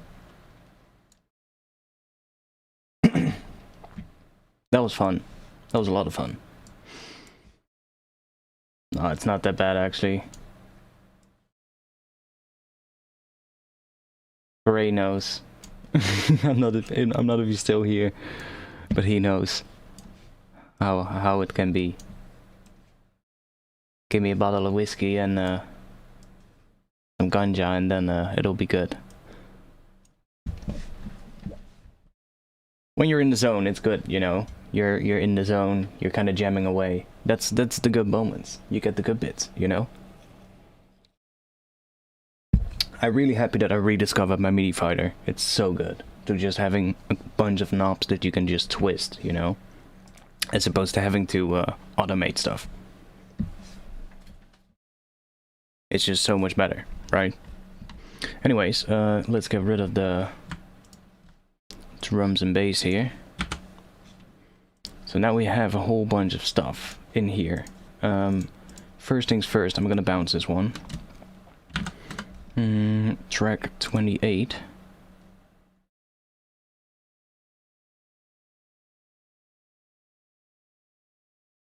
Throw this in here. How am I gonna call this? It's not a synth. It's more instrument. So let's just do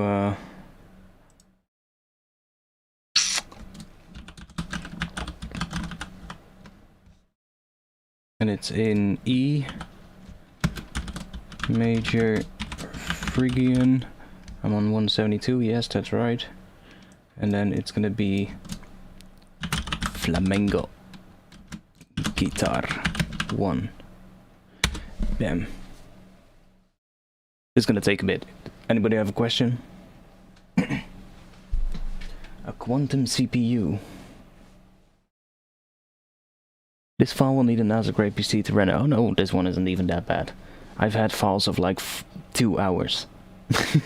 Just me jamming away for 2 hours, just totally forgetting about the time, and then eventually you just end up with a huge file.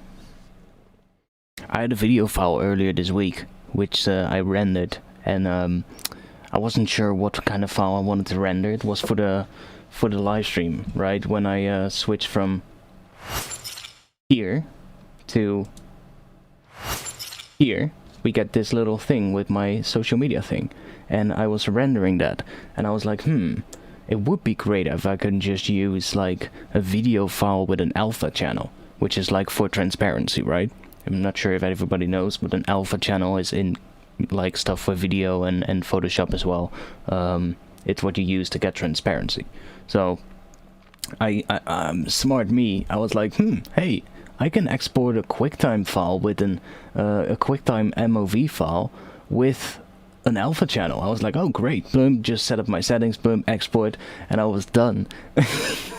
And I opened the folder where the file was, the video file, the render, and it just literally took like, I think like 4 or 5 minutes to even load the previews, the thumbnail of the video file, and I was like, oh boy. So I clicked the video file, and the video file was literally 989 gigabytes.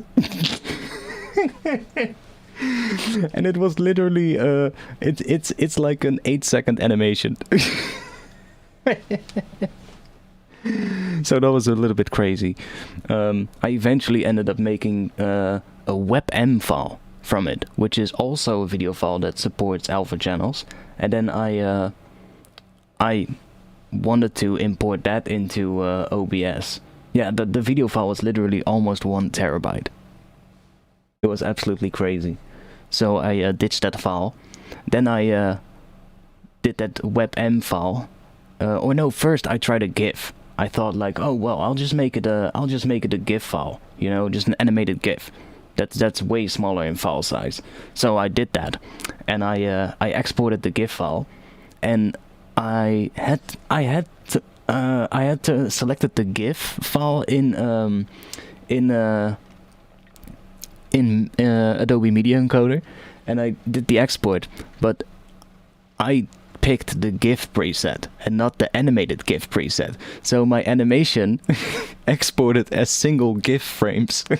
And I ended up having 55,000 individual GIF files.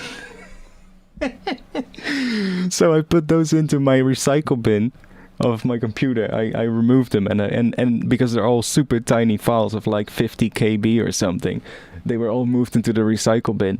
And then when I opened my recycle bin, I couldn't empty it. It wouldn't even do, like if I would right click on my recycle bin, it wouldn't even bring up the right context menu anymore because there were so many files in the recycle bin. So I had to empty it with a command prompt. That was fun. So then I decided to export it as a WebM file, which is a video file format that is actually, you can play that with just HTML video player and stuff like that, and it supports transparency. So that's what I use for the animation. I then put that into first I wanted to just put that as a video file in like OBS, like in Streamlabs OBS, and I thought I can put a video file in there. There should be a way to put like an interval timer on that so it pops up every 30 minutes or something like that. And I'm like, tried everything, wasn't possible. So I thought, okay, well, I can ask Streamlabs OBS, like Streamlabs, to put that in their software. But that's gonna take years until they finally do it, because it first needs to get like a gazillion upvotes on their feature request forum. So, you know, I decided, well, what else can I do? And then I found out you can do like browser sources. You can just make a web page. So I thought, hey, what if I embed that video file in a web page and then just put like a blue background behind it so that I can key that out in OBS. And voila, put a little JavaScript in there in the web page that refreshes the page every 30 minutes. And it was fixed. Just wrote basically my own OBS plugin so that it pops up. But it was a pain, holy shit. That video file first and then all the GIF files, that was absolutely crazy. What frame rate? I think it exported it at 60 FPS, I think. Something like that. It was absolutely crazy. I had an insane amount of frames. I'm not sure why that happened, but it wasn't really what I wanted. The WebM file worked great though. Now it actually works properly. Sometimes it slows down a little bit, but I mean, it's not that bad.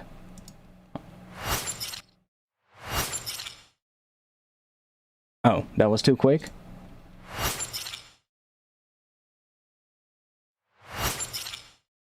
Yeah, it actually works fine. And even though there's like motion blur, it still keyed it out pretty good. I had to play around a little bit with the settings so that it wouldn't key out my face and stuff. But it worked, so I'm happy. I'm just gonna be playing around a little bit more with the overlay for the streams in the future and see what more I can do, because now I know that it actually can read like HTML stuff, like HTML5 stuff. I know it can read JavaScript. That means there's a whole much more things that are possible. So you can actually do a lot of interesting things that are sort of like dynamic things on screen. Like Streamlabs gives you, for instance, those options like I have in the screen right now with the highest donator for the last 30 days and then the most recent donator. And that's great, but you know, you can have, some people have like 4 or 5 of those things, separate sort of like things on their screen. But you can make a dynamic one if you know how to code a web page. You can make a dynamic one that just has like all of those in basically different cells and just it switches between different ones after X amount of seconds, and you can make it animated. You can use CSS to completely do the graphics of it, how it looks, and then use either HTML5 animation stuff or just use JavaScript to do that. And you can basically create your entire animations for your stream yourself. You don't have to worry about any of all that stuff, but you do need to know a little bit about web design. But it's quite interesting, and I'm thinking like, what else can I do? Like, I don't know, make Tuck Life glasses come down on my webcam on my face when somebody donates, something like that. I could seriously do that. It's that you could do all kinds of stuff like that. I don't know how yet, but I know it's possible.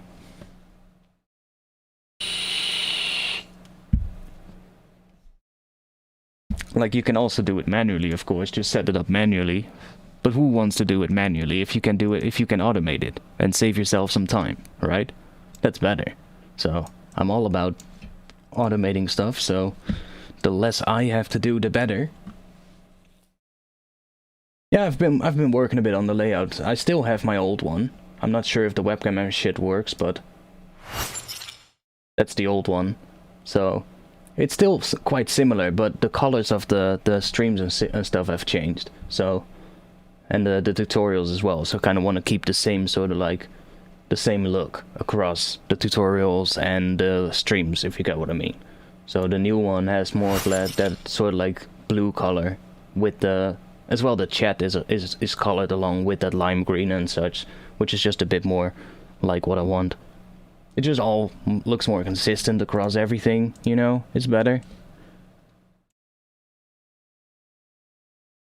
And I mean, I am a graphic designer in the end. That's what I learned in school, so my brain just also can't just, you know, when I look at people's streams, and I mean, it's fine when you just have like your webcam plastered on your doll and that's it. I mean, it's fine, but I can do that personally because I learned graphic design in school. I went to art school to learn graphic design, and I graduated for that. So, you know, it's, I cannot just physically do that because my mind just tells me, yo boy, that looks like fucking ass.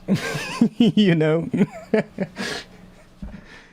It's just, yeah, and I moved the webcam down because then I can do this one. So if I want to show the browser, I can do that one. And I just have sort of like the top half of the browser visible. So that's better. Because in the old one I didn't have that. And I had to switch to this view to see the browser, but then everything is gone, you know? So I just made a better one for that.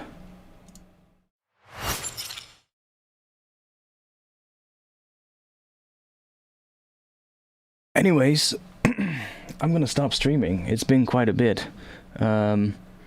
We haven't gotten to actually put some of the stuff in the drop yet, but I'm quite, how do you say that? How do you say that you're, wait, I'm excited for this track, so I might actually stream again tomorrow. Like, thanks to COVID and shit, I don't have to work on Sunday anymore, so I can actually stream on Saturday as well if I want. I think last week we streamed on Saturday as well. But I've been streaming for a long time now, and I gotta give my ears some rest. 5 hours. Oh no, almost 6 hours. Yeah, it's just, I just can't do it, you know, my artistic brain just can't do it. It's just... What did I cook? Well, I cooked quite a bit. We have a long resampled file where I need to take little cuts from and put into that drop, because we have a bunch of gaps there. But the drop that we wrote, or that we started, is, yeah, quite interesting. The intro looks full, but it's actually really empty, because all of this is the stuff that I used to resample with form. So this is basically all turned off right now, and this is that long resampled file that I'm gonna, yeah, I'm gonna play around with that tomorrow. That's one thing that's for sure. If I'm gonna stream that, I'm not sure. I think I will. If, you know, if I'm really gonna commit and do it tomorrow, then I probably will stream. Probably in the evening. But I'll play the drop, yeah, sure. So the drop that we have sounds like this. Mathematics.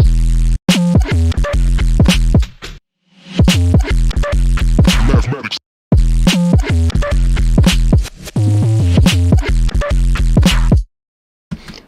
So that's what we have.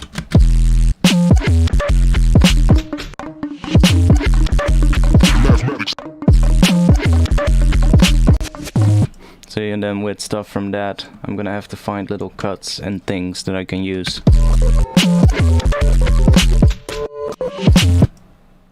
There were some really good bits in here.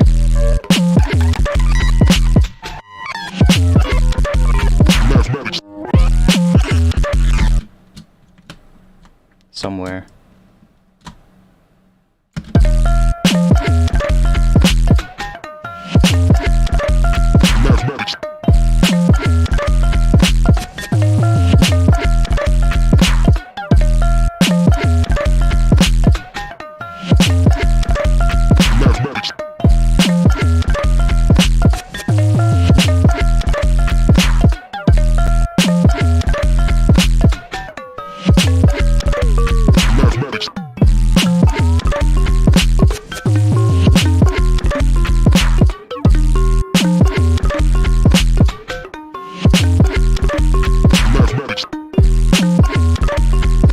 Yeah, these are the same drums. This is actually, I decided to open up this project and actually continue with those drums because they were pretty good, and just continue with those. Oh, I actually removed the hi-hat pattern. Well, that's not that big of a deal. I can remake this hi-hat pattern that we had real quick. Why do I make it that long? Just do that.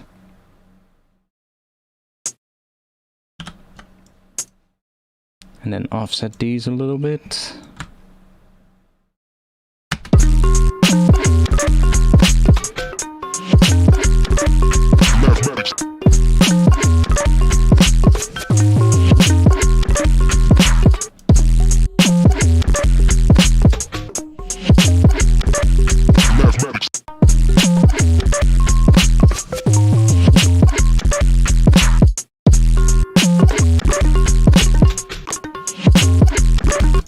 And you know, we can also, for instance, do -12 on that, so you, and then not warp it, so that we get.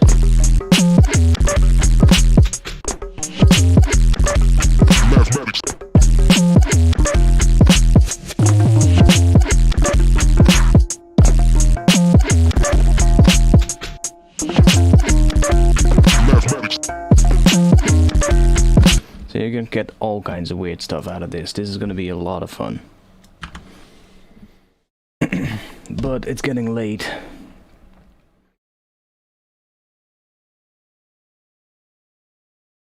What is the original sample in the form synth? I can show that because I still have that sample here. It's basically this.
So, thanks for being here, boys. I'm definitely gonna use some of that in the intro. We're not gonna have the intro full on just like the stuff from Form. Those are just for little bits and pieces, like in the drop, you know. Those are resampled bits that I'm gonna. These instruments will be used in a similar kind of thing as what I've used for what I've resampled. Like normally you would probably write the intro first, you know, and then take those bits, stem them out, bounce those, put them into form or into some kind of other granular synth or into a sampler and play around with it, you know, and get like all kinds of interesting sounds. But oh boy, I think we can do a really interesting track with that sort of like, yeah, I guess is it the Mexican flavor? You guys keep saying Mexican, but it could also be Spanish, right? I guess it sounds more Mexican. I kind of like it. Or is it Cuban? Whatever.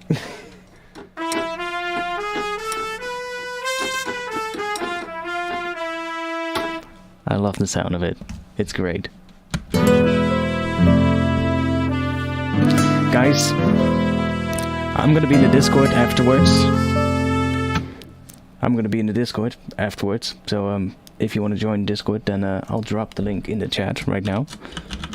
Thanks for all of the donations to everybody. I've seen a whole bunch of donations come up during the stream, so thanks a lot for those. And I'm going to see right now. I'm also gonna say thanks to all the people who've been supporting on Patreon. So the new patrons tonight, I think. Oh yeah, Gabor Purga, thanks for becoming a Patreon supporter as well. So if anybody wants to support me on Patreon, you can support me on Patreon using the link that is in the chat right now. Thanks for all of that. There's been a whole bunch of donations. There was a huge donation train at the start of the stream, and that was really, really good. Thanks for that, because that really helps. That really helps me doing these streams. So if I'm gonna do a stream tomorrow, I'll let you guys know in the Discord. So join if you want to stay up to date, or just subscribe to my channel and make sure that you click that bell notification icon or whatever it is called. I don't like saying that, but you know, I also forget when I'm watching channels, so I get it. Anyways, I hope you guys like this. Spanish flamenco, yeah, it is. It has like, it is a Spanish flamenco. That is what it is. It is the Spanish flamenco patch, and the chord progression that I'm playing is D minor, I think, that I was playing. Oh no, we're playing E major to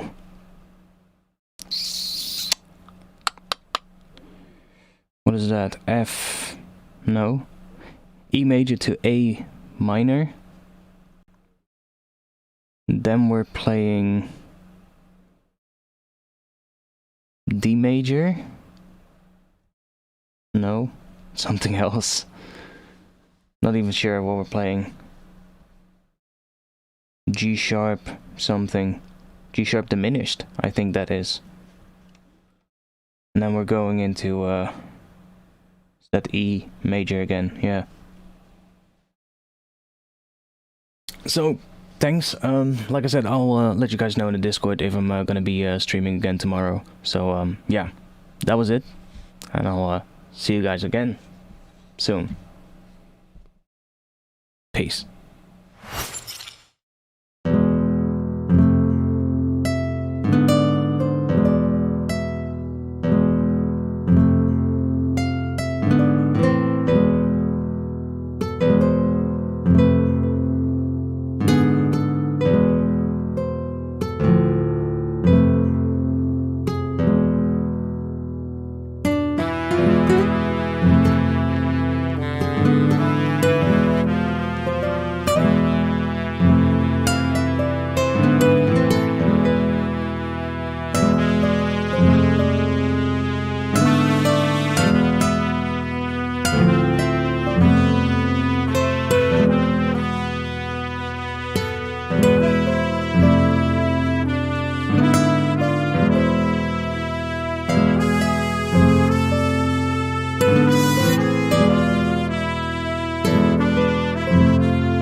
Thanks a lot, cowboy. That was a good timed donation. Thanks a lot. I'll see you guys again soon.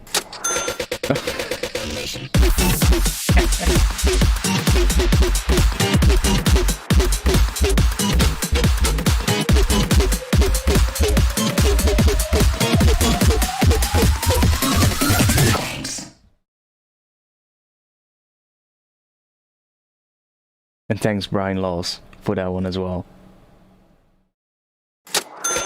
God damn it.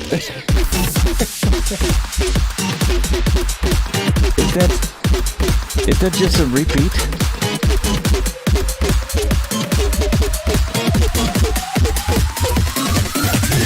Or did you guys seriously donate again? Well, whatever guys, I'm going.